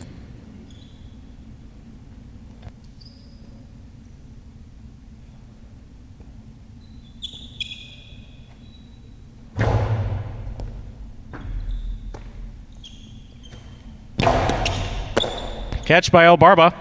Outside placement. Catch by Ikeda. Ikeda goes hard to the inside. El Barba on the run. Can't get there. Point 4.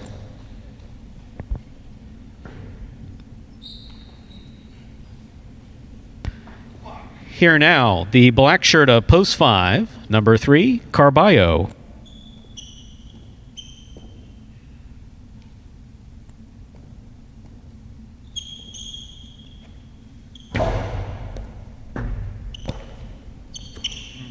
Nice reverse by Carballo.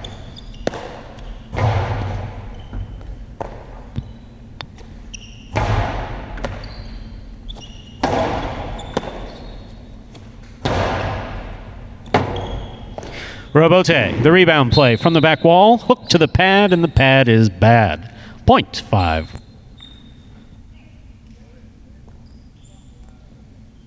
Here's post 6 in the yellow shirt, number 25, Kubala.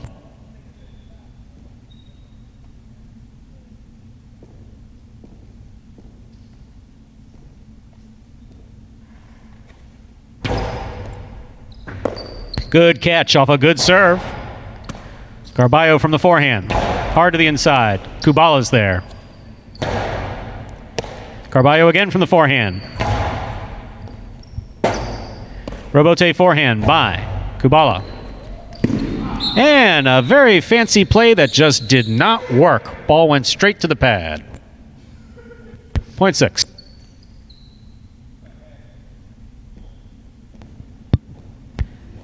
Here's post 7 in the pink shirt, Douglas.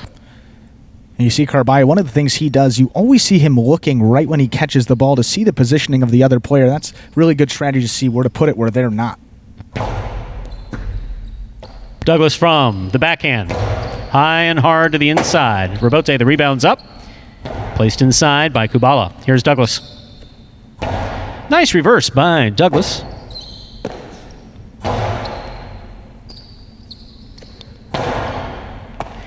Kubala missed that one at the 9 line. Point goes to the 7. Here now to complete the first round and receive, wearing the purple shirt of post 8, Anderluck.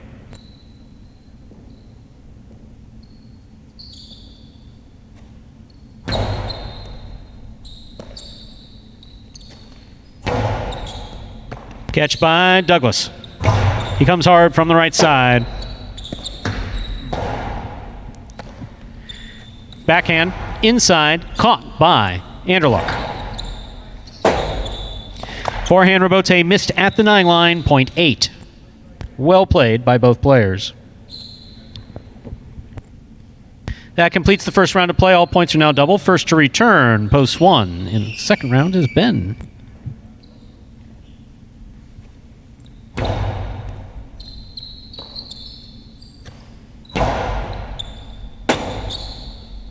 Forehand rebote. Low and hard by Ben. Gets by Anderluck on the backhand the first go round. Missed off the rebote. Point 1. Here's post 3 in the white shirt. Bueno.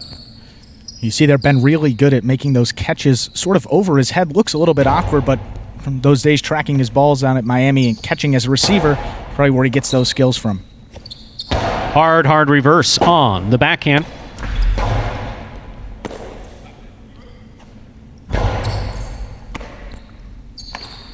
Bueno goes deep. Ball comes out. Ben makes the save. Bueno with a 2-all that scores. Well played. Point 3. That's a perfect kill shot. Ben had no chance of getting there. Perfectly executed by Bueno. Gets him on the board. Here's post 2, El Barba.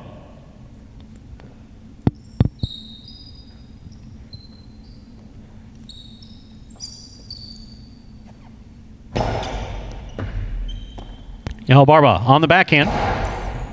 Bueno takes it in the air. Hard to the inside. El Barba's there. Bueno again from the forehand. El Barba on the backhand. Goes hard to the back wall. Bueno rifles it up the middle, and it scores. Point 3.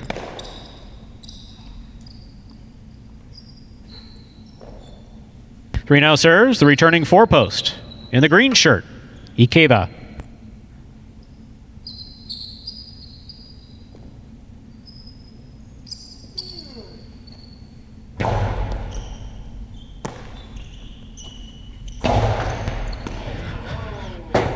That, ladies and gentlemen, is what we call a Magic City bounce. Caught a piece of the side wall, shot out almost sideways. Can't exactly plan for that, but when it does happen, gotta take it. Point 4. It's pretty effective when it does happen, Stu. Here's black shirt to post 5. Carballo.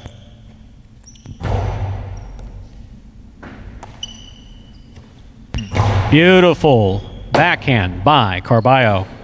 Nice throw. Scooped up by Carballo. Players just doing a good job at staying out of each other's way on that play. Carballo for the rebote. Caught by Ikeda. Scoop attempt, tipped. Ball touched the cesta and loss of point. Point 4. Possible game point now for Ikeda in post 4 with 5 points. Trying to stop him, Kubala in the yellow shirt.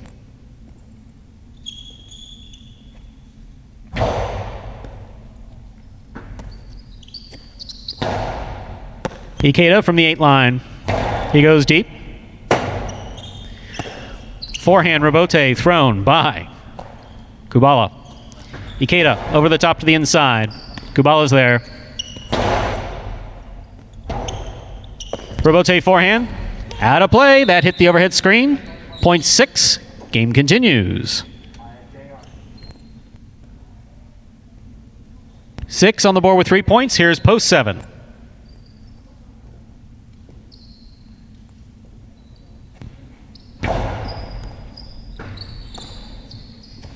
Powerful reverse by Douglas. That ball hits the pad. Point 7. 7 on the board with 3 points. Here's post 8, Anderluck.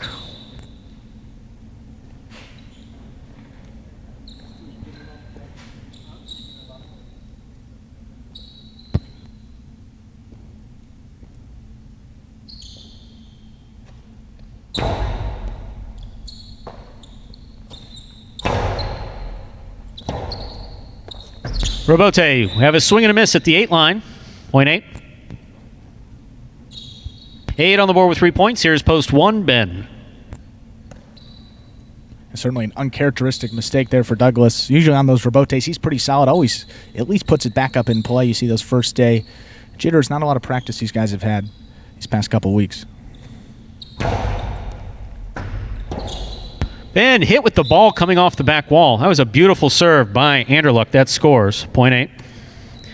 Possible game point for Anderluck. First possible game point of his for the 2020 season. Trying to stop him, El Barba.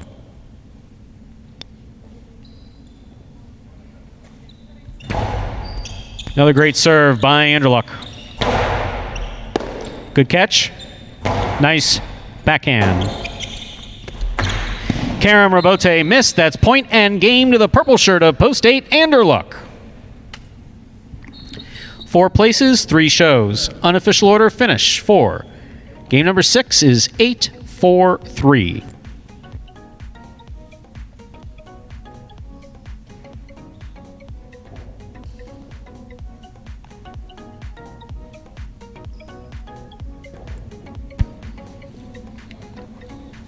Results from Game 6 are now official. Coming in first, Post 8, Anderluck. Taking second, Post 4, Ikeda. Coming in third place, Post 3, Vuelo. 8-4-3, the official order finish for Game 6.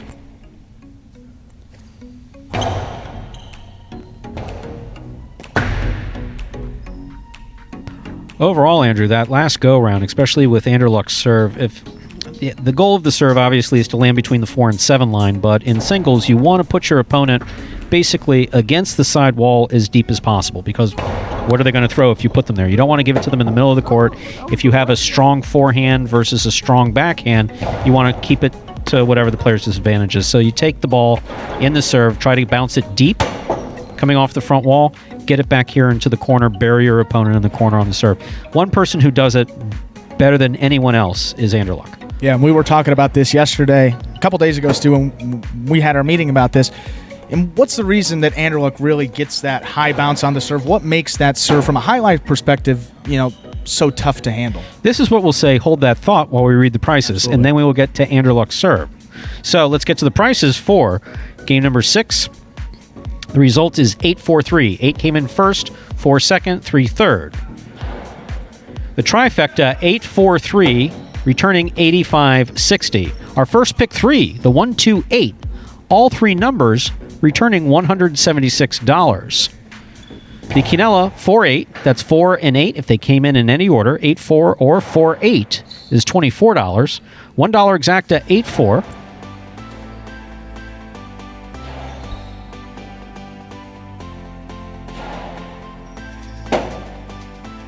$1 exacta 8-4, $30 even. Up next, ladies and gentlemen, is game number 7. Game 7, a spectacular 7 singles match. Play to 7 points. Points will double after the first round of play. Getting back to what we were talking about specifically was Anderluck in his serve, and I believe that the question was, what... From a highlight perspective, Stu, I mean, a lot of viewers that don't understand the game, how does Anderluck get that big bounce on the serve, and sort of what makes it so difficult to handle? It's actually a very good question, and obviously all the players have the same training here. That is one thing to point out, is that whether they started training 2 years ago or 3 years ago when we first started, they've all had the same training. And obviously, so no player has gotten more advantage over anyone else where that's concerned. So they've all been told, as you improve, get it deep, serve the ball deep. If you don't serve it deep, at least get it back to the side wall. And in doubles, which we're not playing yet, we'll be playing doubles next week. When you serve and you have a front quarter in the box, you want to cross the side wall in front of it. So the side wall is always part of it.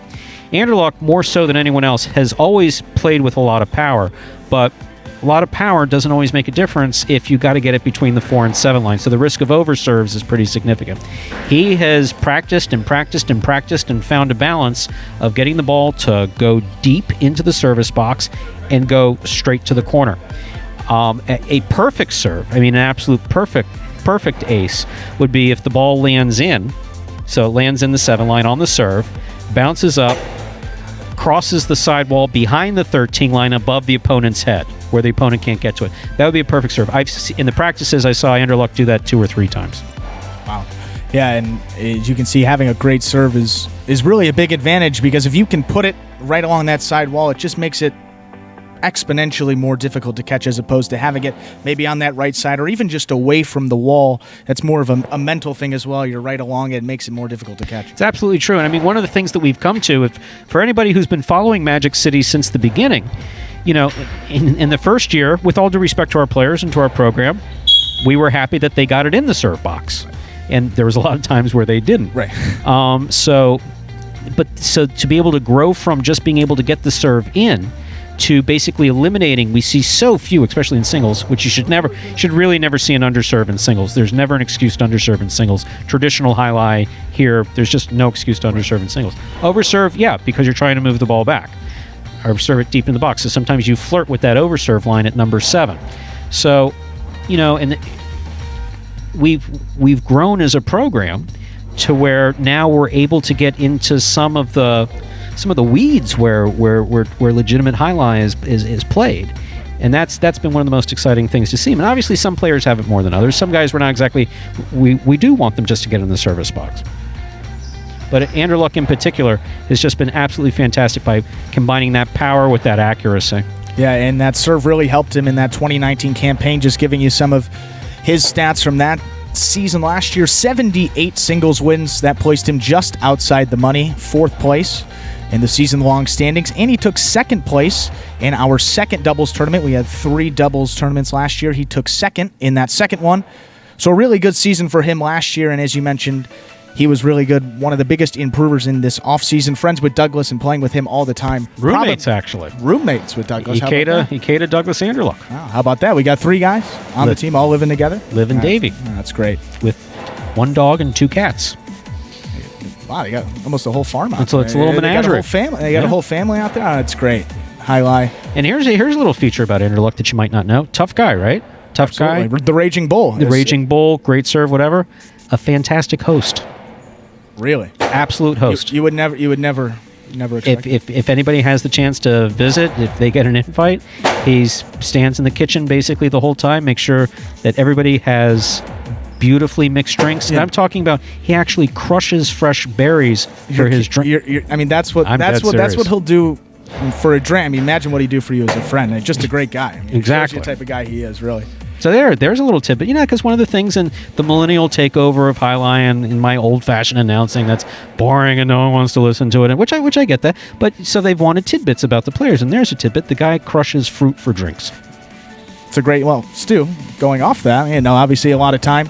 What's been your drink of choice during this COVID-19 situation? When you go to Andrew Luck's place, maybe narrow it down a little bit. Socially distanced. Socially distanced. Well, obviously not during the COVID time. I have never been a big drinker, but my liver is catching up.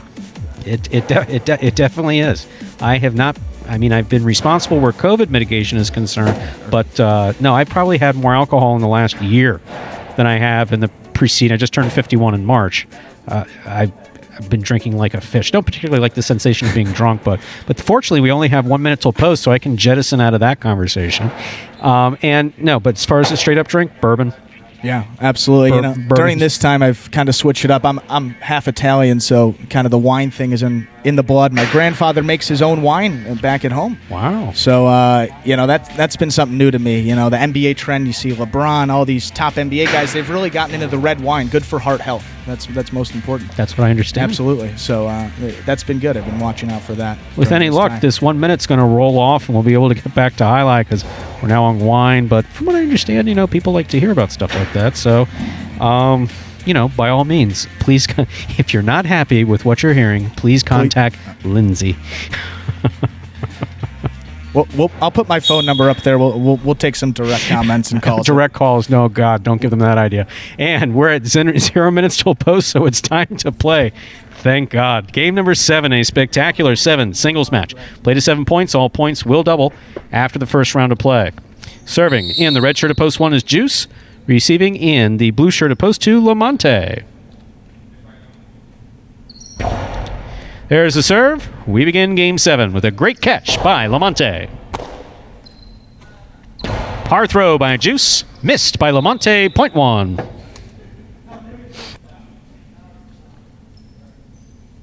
That'll bring to the court the white shirt of post 3, number 24, Cool Fitness.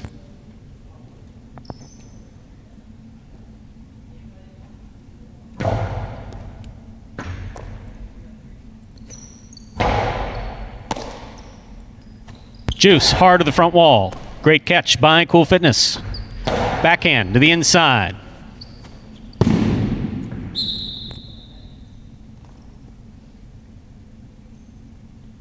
Point 3. Pad's still bad, Stu. Yes, it is. Green shirt at post 4. Asier receives.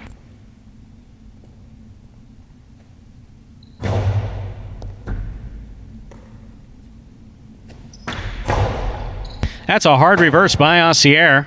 Hard backhand. Great Robote save. Diving save by Cool Fitness. Assier sends it back. Cool Fitness again. To the floor. Almost made a difficult save. Just missed it. 0.4. Gotta love the effort from Cool Fitness. Always one to throw his body, lay it all on the line to make it, get it back up on that front wall. Tremendous effort. Here's the black shirt at post 5, CRB.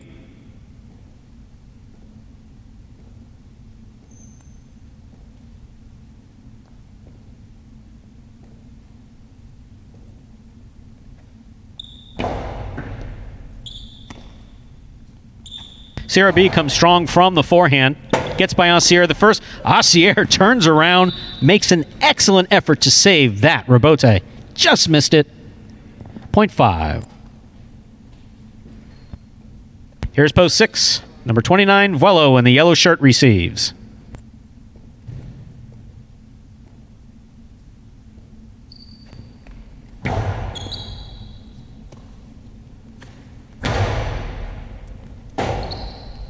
Robote save. Out of play. 0.6. Here's post 7.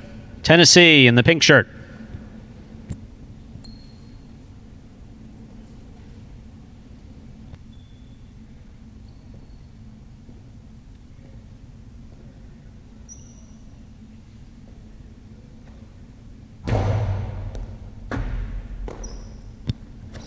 There's the reverse by Tennessee. Tennessee from the backhand. Strong throw. Robote in the middle of the court. Turned. On the backhand of Vuelo, it scores 0.6.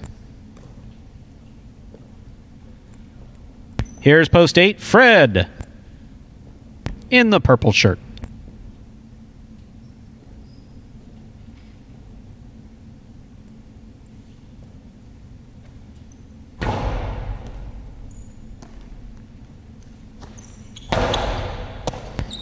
Ball dropped at the 8 line, 0.8.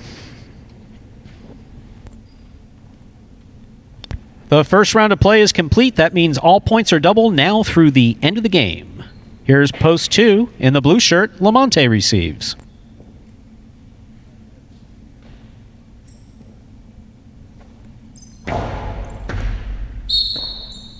Over serve. Ball must land between the 4 and 7 line. That's out of play. 0.2. 2 serves, the returning 1 post. Juice in the red shirt.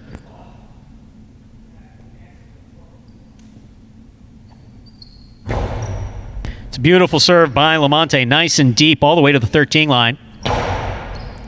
Great catch. Almost made by Lamonte. Got ahead of that one. 0.1. White shirt at post 3 returns. Here's 24. Cool Fitness.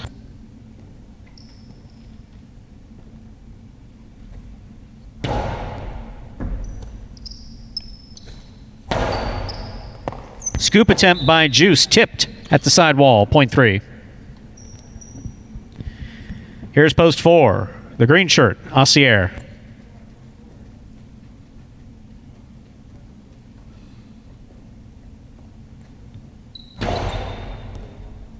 Assier with a hop makes the catch. Plays it deep from the forehand. Cool Fitness is there. Hard throw by Cool Fitness, caught by Assier. Strong reverse goes off the overhead screen. That's out of play. 0.4.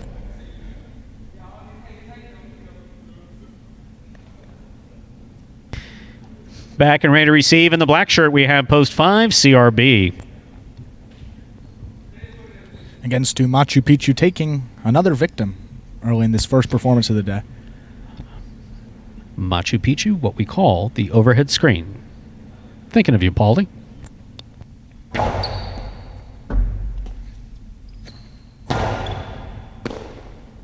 Assier on the backhand. Low and hard. Scores! 0.4. That gives Assier his first possible game point. Trying to stop him. The pink shirt at post 7. Tennessee.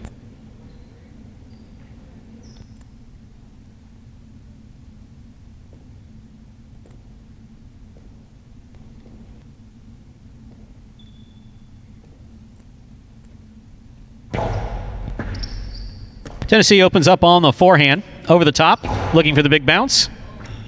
Assier chases it down, but could not reel it in. Point 7, play continues.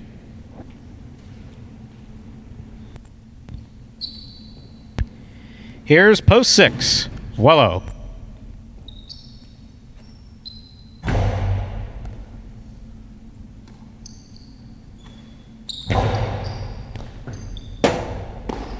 Robote missed, even though he caught it with his other hand. Doesn't count. Point 6.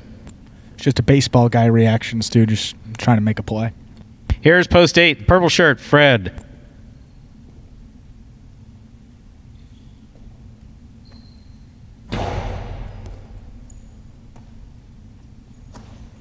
Fred throws a hard backhand. It's caught by Vuelo. Vuelo from the right side. Fred picks it up on the forehand. Lays it up. Caught by Vuelo. Vuelo to the inside. Caught by Fred. Almost. Just missed it. Point 6. Possible game point here for the yellow shirt of post 6, Vuelo. Trying to stop him, post 2, Lamonte. One thing that's definitely noticeable about Vuelo's play this year, he is very calm out there. Last year sometimes would rush it a little bit. That gets him into some mistakes. He's really taking his time and just getting it up on the wall and just letting his opponent make the mistake. There's a serve by Vuelo. Lamonte on the backhand. Backhand return by Vuelo. Scores for the win. Point and game. Ladies and gentlemen, to the yellow shirt of post 6, Vuelo. 4 places, meaning the 4 came in second. This is a playoff for third place. 1 serves, 2-3.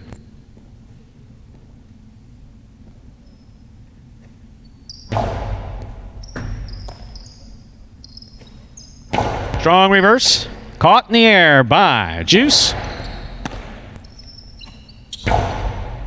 Juice from the forehand.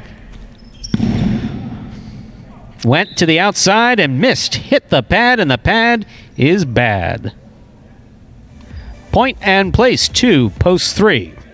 Unofficial order of finish, 6-4-3.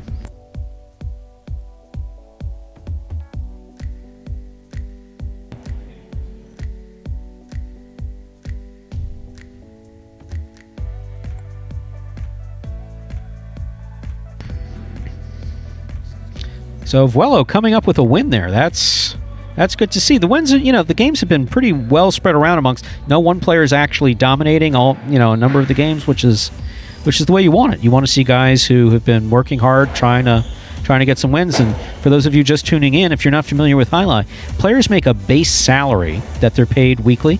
4 or 5 months out of the year we train, but then also when they play, they get $150, $25, $100 for a win. $50 for a place, $25 for a show.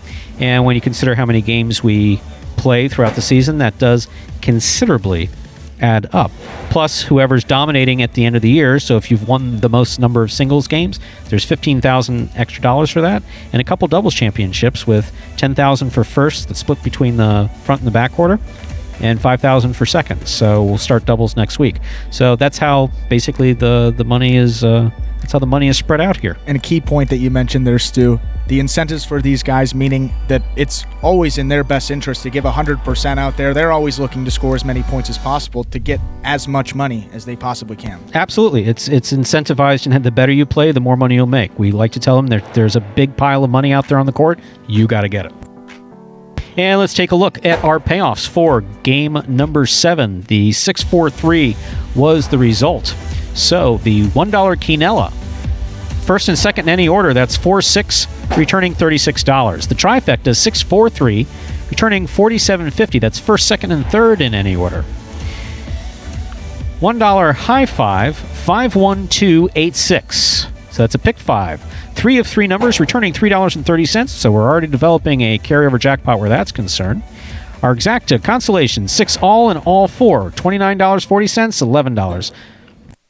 So once again, the high 5 jackpot, 5-1-2-8-6, 3 of 5 numbers, returning $3.30 with a carryover of $20.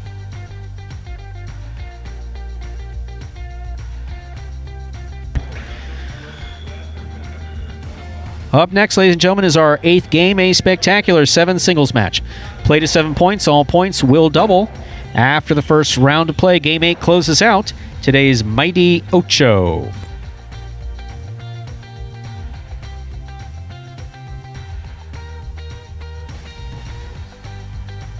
So we were talking about Vuelo. Vuelo is one of the players who's been with us for an entire 3 years. Started out with us up on the court at North Miami Amateur, and that was particularly interesting when Scott looked at me and said, "Well, what do you think?" I said, "I think it's going to take a little bit of time." He says, "Good, you got 6 months." I said, "What happens in 6 months?" He says, "Well, we're starting to play no matter what." I said, "I don't know if 6 months is enough." He said, "Well, it's going to have to be enough because we're starting." And sure enough, July of 2018, we started playing Jai-Alai. Yeah. But the difference between then and now is absolutely mind-boggling, especially amongst some of the play. We have some behind-the-scenes folks. George, who's been here since the beginning, is not. Oh yeah. Oh yeah. No, he's seen it all. Those games are actually up on YouTube. If someone wants to look back to 2018, we do suggest that you go at your own risk. I mean, the one thing that is that the skills were kind of limited, but the heart of the players was there constantly, and the competitiveness that they brought from other sports, just amazing. Yeah. We got 4 minutes till post our next game.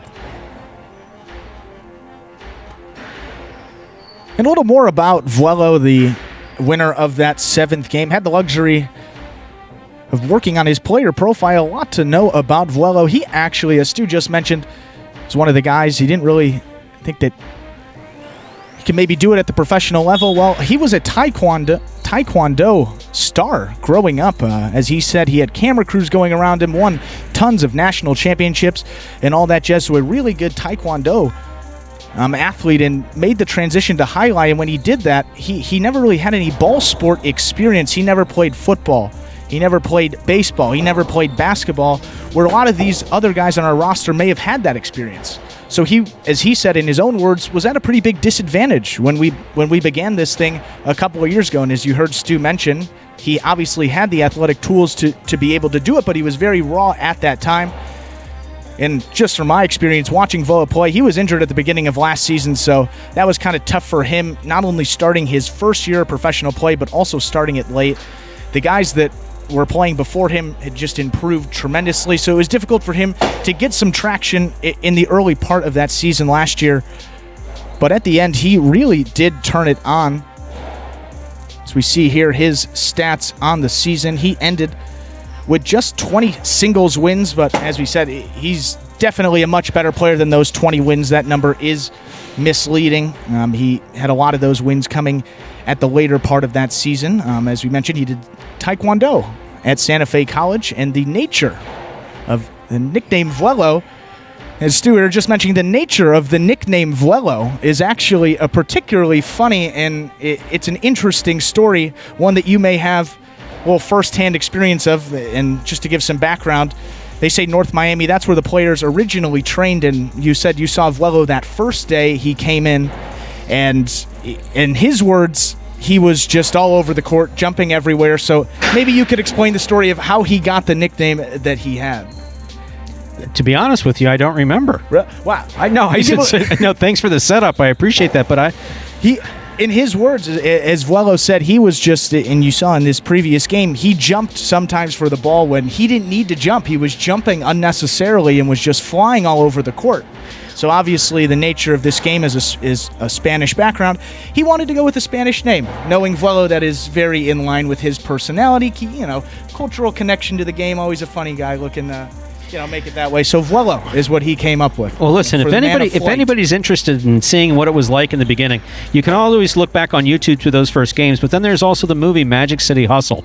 Was produced by the same folks who did, produced and directed by the same folks who did Cocaine Cowboys, and actually won 2019 documentary of the Go Figure, something about our little sport. So it's Magic City Hustle, has its own website. It's a $5 download, or you can watch the preview, but that's magiccityhustle.com. So you can see exactly what I was talking about. They have some video from North Miami that's in there, and yeah, no, it was rough in the beginning. No, absolutely. It was really rough in the beginning. We have 1 minute till post in Game 8.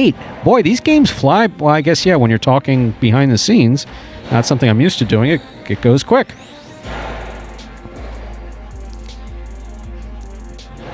Kind of a mixed bag here in our 8th game. see a lot of the top players, but no Douglas in this one. Stu, just a quick little preview. Who do you like in this one? Anderluck is strong. Ikeda is strong. Vuelo in post 1 is definitely someone to look at. So if I had to pick 3 names out of here, it'd be Vuelo, Anderluck, and Ikeda. Looking at them in this game, we have 0 minutes till post, which means that it's time to begin game number 8.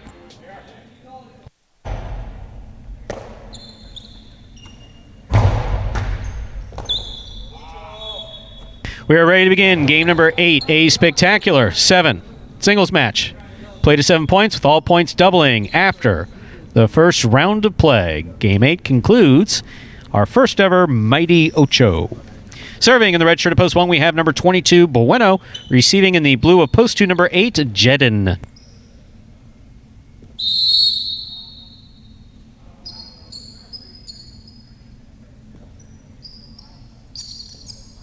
There's the serve. Game begins.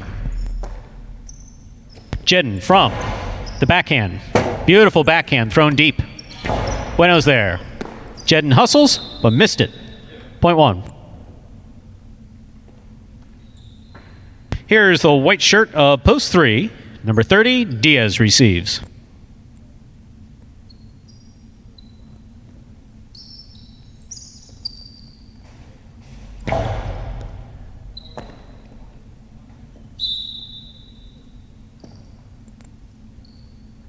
Point 1. Here's the green shirt of post 4, number 77, El Barba.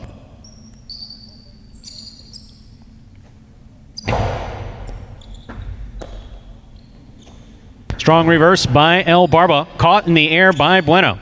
Vuelo sends it deep. Caught by El Barba. El Barba rifles this one. Only a little bit of laughter because the middle court judge has never seen a ball come at his face quite like that. Yeah, that was terrible. Robin, you okay? Robin's all right.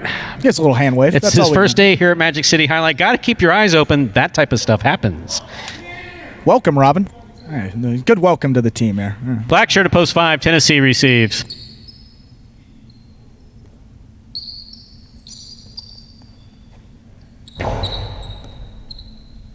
Catch on the forehand of Tennessee deep in the backcourt. Here's Vuelo from the backhand. Nice hard throw. Robote's coming out. There's the rebound. Hits the wall and scores for Tennessee. Point 5. Now receiving, post 6, and the yellow shirt is Ben.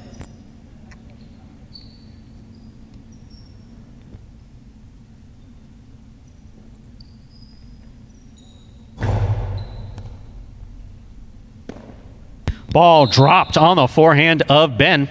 Sometimes the slow balls, difficult to catch. Point 5. Here's post 7, number 1, Anderluck.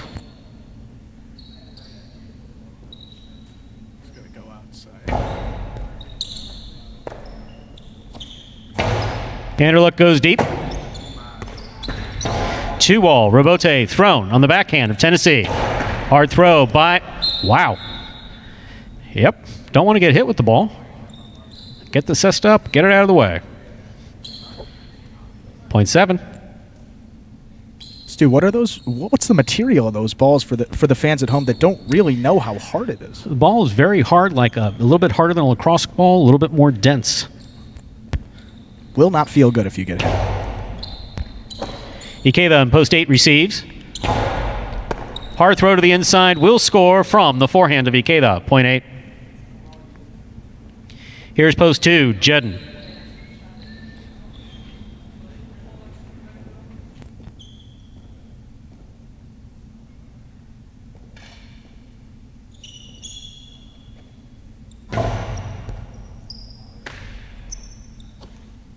Reverse by Jedin. Nicely played to the inside.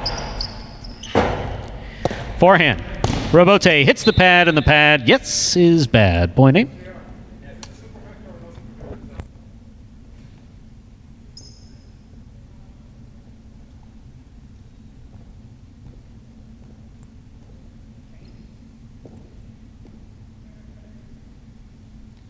Here's post 3, Diaz.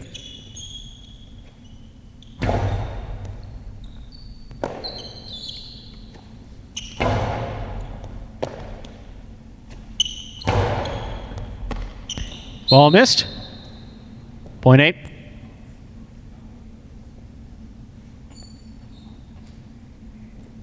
Possible game point for post 8. Trying to stop him, El Barba.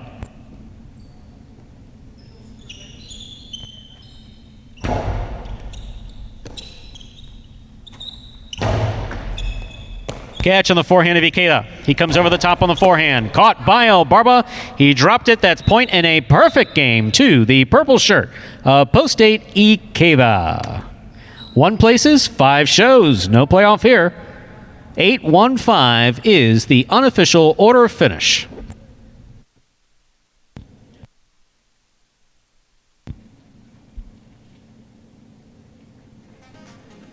And just a really solid game from Ikeda right there, Stu. He's one of the more, I would say, consistent players we have across the board. Really good skills, highlight, bloodline as well. And we really haven't seen, that much of him. He came in the supplemental draft, if you will, of the highlight season last year. That's in a the good later name for it. Supplemental draft. Did you? That's a good sports. Wow. Yeah, Stu's guy. Yeah, Wow. There you go. And we're still really, looking to see what he can bring. He's still very raw in terms of our Magic City, and excited to see what he brings here. In this Last year was the first year we decided to, prior to that, we tried to go with players who have no experience whatsoever in Highline, train them from scratch. Kubala at the beginning of last year was the one exception to that. Vuelo as well. Vuelo had a limited experience from a number of years back. Kubala had played amateur for many years on the west coast of Florida. So the only ones who had professional experience were Ron, who's not here yet, and Ikeda. And basically what that amounted to was our players the traditional Magic City players had gotten better to the point where they could start competing against people with some highlight experience. So Ikeda's game, we felt was, when we scouted him, we felt was appropriate for this court. And overall done a good job. And as we're talking, the prices just roll up. So we have a $2 Quinella from an 8-1-5 result. So the Quinella, that's first and second in any order, returning $7.60. Trifecta 8-1-5.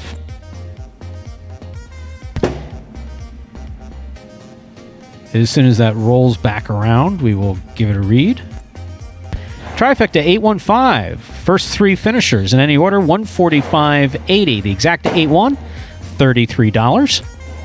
And our first ever Mighty Ocho with its $1,000 guarantee, 645-12868. 4 of 8 numbers, returning $5.60 with a $16.80 carryover.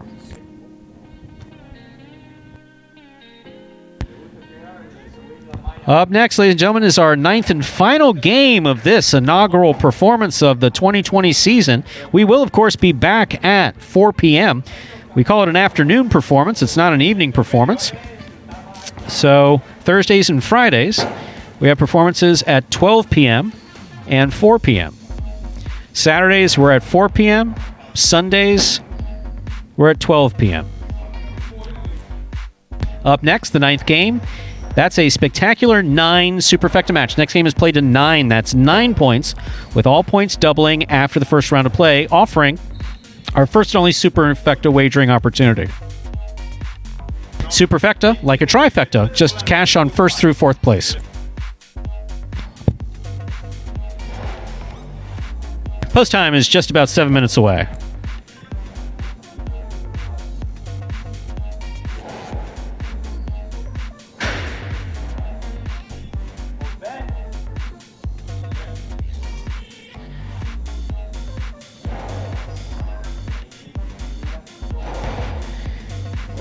And as Andrew has taken a much-needed break, we would have liked to, of course, thank you for tuning in to this, the inaugural broadcast on the Jai-Alai Channel, specific to Magic City Jai-Alai. We acknowledge and respect that we're the only folks playing Jai-Alai right now because of the current situation in the world, and we're proud to do that. And our thoughts are, of course, with everyone who would like to be playing Jai-Alai and who's not playing Jai-Alai.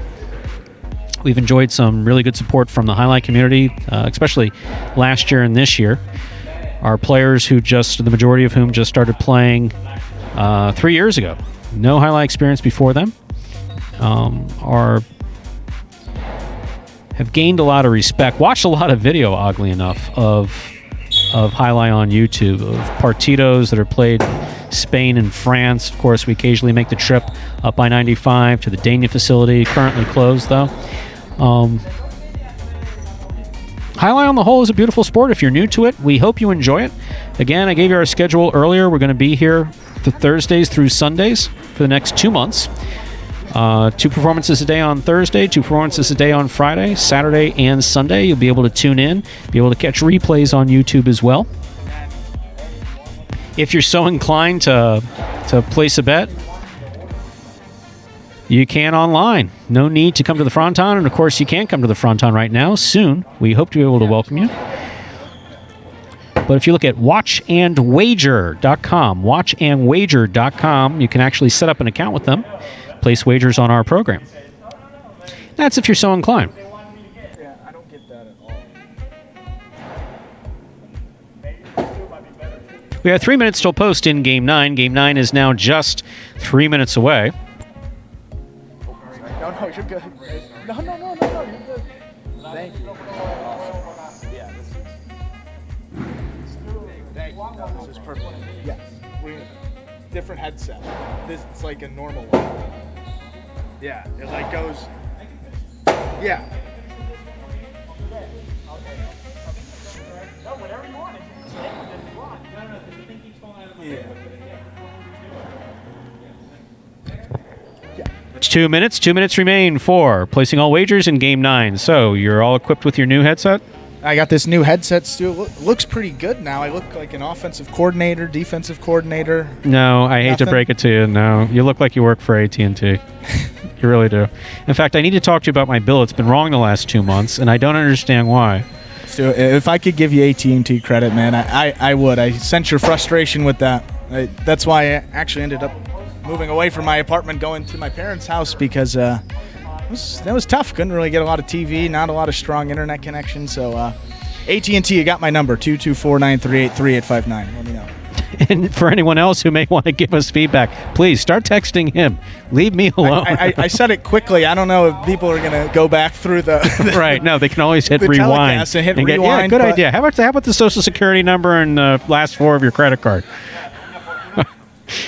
1 minute till post in Game 9 is Andrew. That's next week. I mean, this is we're Magic. giving away free money here, man. It's Magic City Jai-Alai, Absolutely. also known as the Dark Web. Oh boy, I've been inside a really, really long time. It doesn't bother me as much as it does other people, though. I mean, it's No, I'm more of an introverted guy, homebody, so just been a lot of video game. Anything that you when I tried that when I tried that semi-retirement thing, I stayed inside for almost 2 years. It was sun's scary out there. Sun's scary, man. oh yeah. No, sun's it's a big scary world. So we're 0 minutes till post. Time to begin game number 9. This is our 9th and final game of this matinee performance, a spectacular 9 superfecta match. Played 2 9 points. All points double after the first round of play. Our one and only 9-point game. Serving in the red shirt at post 1, Jedden. Receiving in the blue shirt at post 2, number 25, Kubala.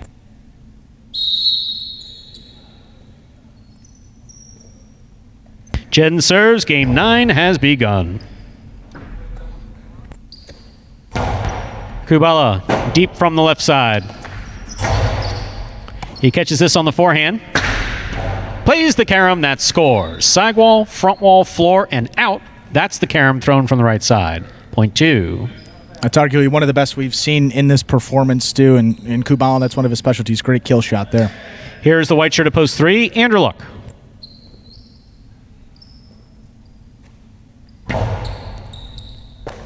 Ball tipped off the serve. Good serve by Kubala. Point 2. Green shirt at post 4. Number 7, Ben receives.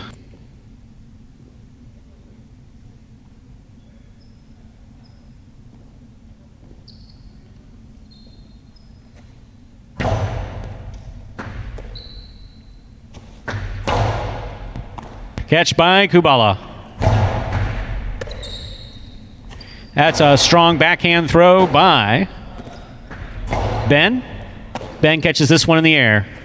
Hard to the inside he goes. That's scooped up by Kubala on the left side. Kubala catches it in the air, sends it back deep. Ben's got it. Backhand missed by Kubala, point 4. Now receiving in the black shirt at post 5, number 13, Douglas.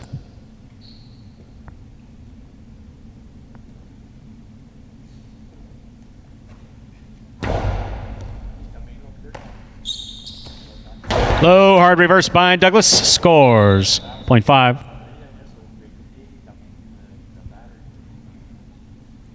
Here is the yellow shirt at post 6, number 3, Carballo.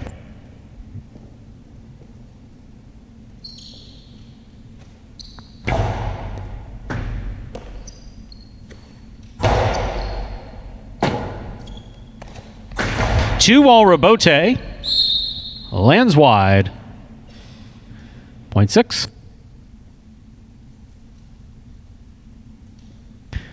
Six will now serve to the pink shirt of post 7. Here's number 23, Ikeva.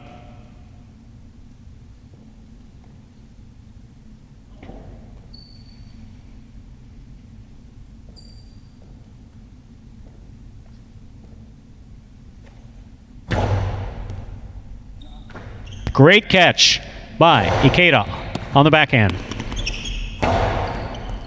Scoop attempt missed. Rebote save missed. Point 6. And the ball just missed his face, Stu. Would have probably not been good. Yeah, a little dangerous. Here's purple shirt, post 8, Vuelo. This will complete the first round of play.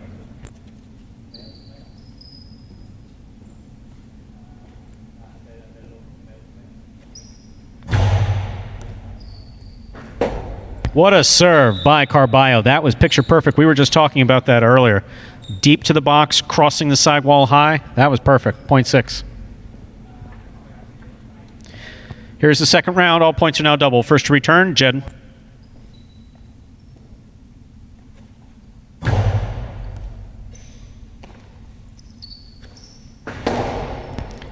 Good catch on the forehand of Carballo. Hard throw. Caught on the backhand, but dropped. Point 6. 6 straight points, 2-5. 6 has 5 points. Receiving, post 3, Anderluck.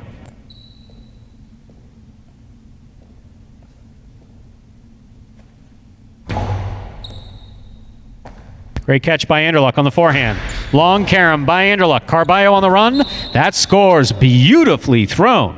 2-all by Anderluck. Wow, point 3. And in particular, Stu, what made that really good is his positioning from where he threw that on the court was a tough angle and perfect bounce. Reverse by Kubala. Anderluck for the rebote. He goes for a 2-all rebote, something he's been working on in the offseason. Now this point goes to the 2. That just missed, hit the pad. Yeah, that was something that if he can add that to his game, he's going to be a really, really tough player to take down. No question about it. Here's the green shirt at post 4, Ben.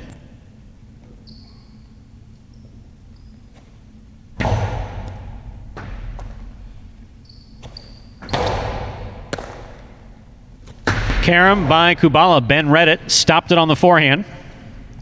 Returns it, Carom. Stopped in the air by Kubala. Kubala goes to the inside, where it scores. Point 2. 2 on the board with 6 points. Not possible game point, however. This is a 9-point game. Here's post 5. In the black shirt, we have Douglas.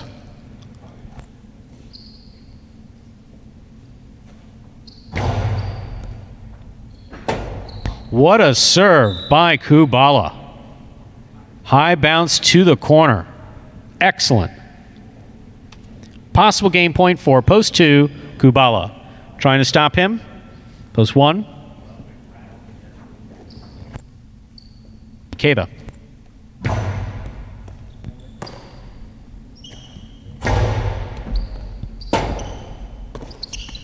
Rebote high to the front wall, beautifully thrown by Kubala. Kubala looks to pick it up on the bounce. He missed it on the forehand. Point 7, play continues. That puts 7 on the board with 2 points.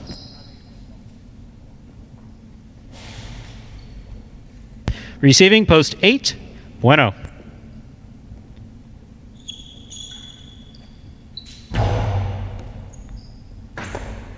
Ball tipped off the serve, point 7. And that shows you how difficult it is to catch it off that sidewall. Even though that serve wasn't moving particularly fast, you saw that adjustment at the last second. Vuelo tipped it because there's not a lot of room to catch that ball in the cesta.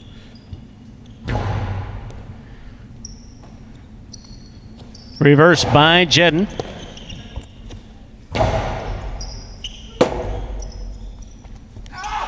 Swing and a miss, point 7. 7 on the board with 6 points. Important point here. Whoever wins this point will have possible game points. 7 has 6. Ikeda, rather, has 6. Carballo takes the court with 5 points.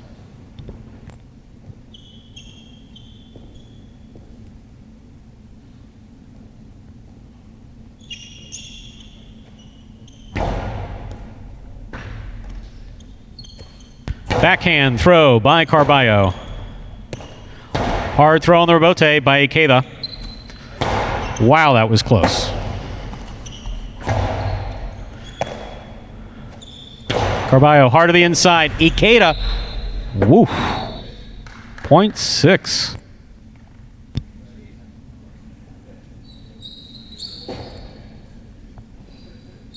Six on the board with 7 points, giving Carballo possible game point. Trying to stop him, Anderluck. Well, you see someone go into a wall like that only in hockey. Someone getting checked into them.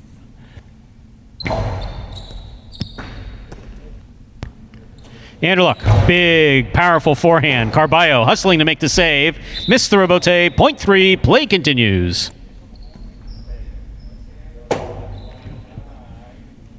Three on the board with 4 points, serving 2, post 4. In the green shirt, we have Ben. So we talked about last year, Stu. So difficult to close in this sport. You've seen already a couple of times people have come up with possible game point, and even during this performance, just haven't been able to close it out.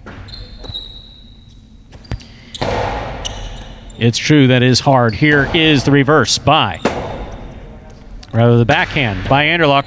2-all by Ben, lands off the court. Good try, though. Point 3. 3 is on the board with 6 points in this 9-point game. 3 has 6, serving to the returning 5-post, Douglas. And again, even though that didn't go in, Ben trying to add that shot to his game, something you really didn't see from him last year at all.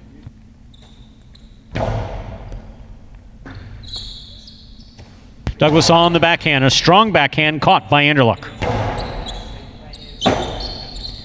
Rebote left side by Douglas. It's a very hard throw from the forehand of Anderluck. 2-all. Lands out.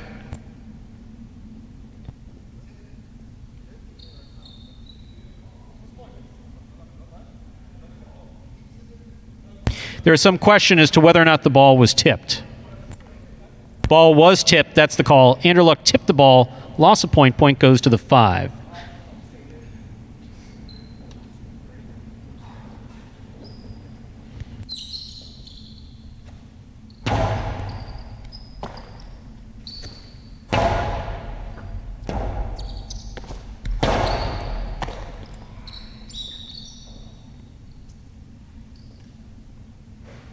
Point 5. 5 on the board with 5 points. Here's post 8. Vuelo. It's a beautiful serve by Douglas.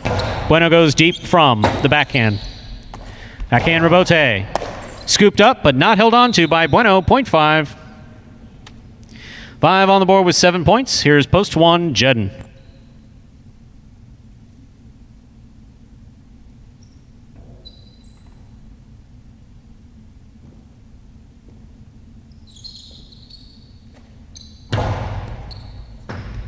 Great catch by Jedden.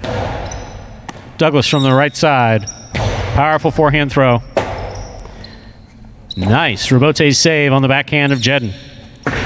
Sidearm carom opens up and scores.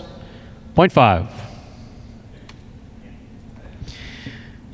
That is point and game, ladies and gentlemen, of the black shirt of post 5. Douglas, 2 places, 6 shows, 7 serves to 3.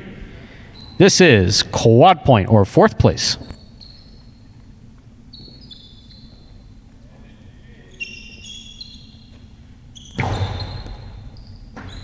Catch by Anderluck. He goes deep.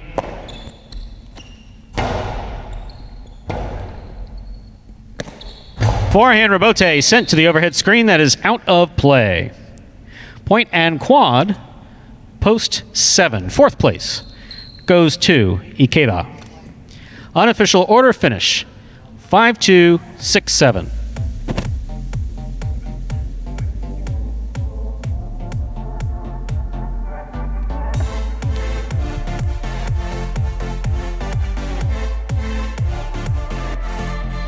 It's official, coming in first, post 5. Douglas taking second, post 2, Kubala. Coming in third, post 6, Carballo. Taking the quad, post 7, Ikeda. 5-2, 7-6 is the official result for Game 9. And we'll just wait to get our prices up here, then we can review prices. And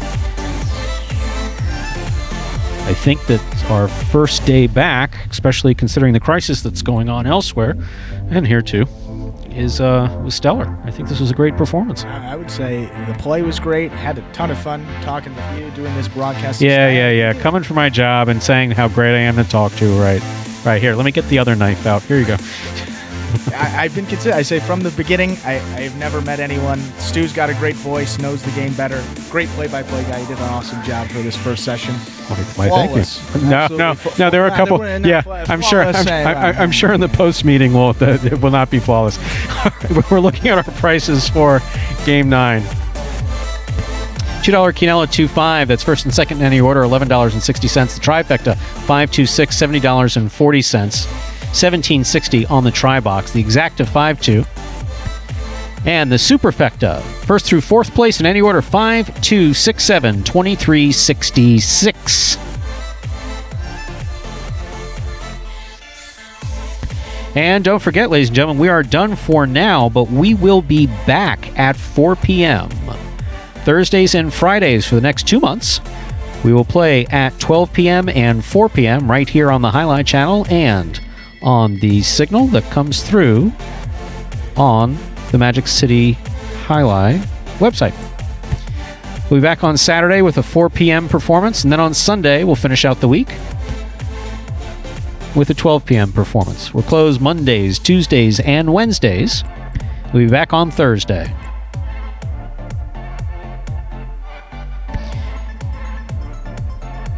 Overall successful, Andrew, would you say? First session, as we just mentioned, went really well. Top performance, got to go Douglas, picking up right where he left off last year. Took the win in that superfecta game, and also one win earlier. 2 out of 3 wins in his first showings of the 2020 season. I think it's going to be another good one for him. What do you think? I'm looking forward to going to the afternoon performance, which is at 4 p.m. Ladies and gentlemen, we obviously recognize that these are unique days indeed for all of us. And if you've been safer at home and you're watching or tuning in, wherever you are, we hope you're safe. We hope you're healthy. We really appreciate your support. We appreciate you tuning in. We're going to do our best to keep our players safe and healthy and keep coming back and provide you with at least one more entertainment option as we try to get through these days together. And so on behalf of our players, staff, and management, we do appreciate you tuning in today and hope to see you again this evening at 4 p.m. So that's it for now. I'm Stu Nyman, and you are... I'm Andrew Blackman. We'll see you guys later. Thanks for tuning in. We'll see you at 4 p.m. Bye.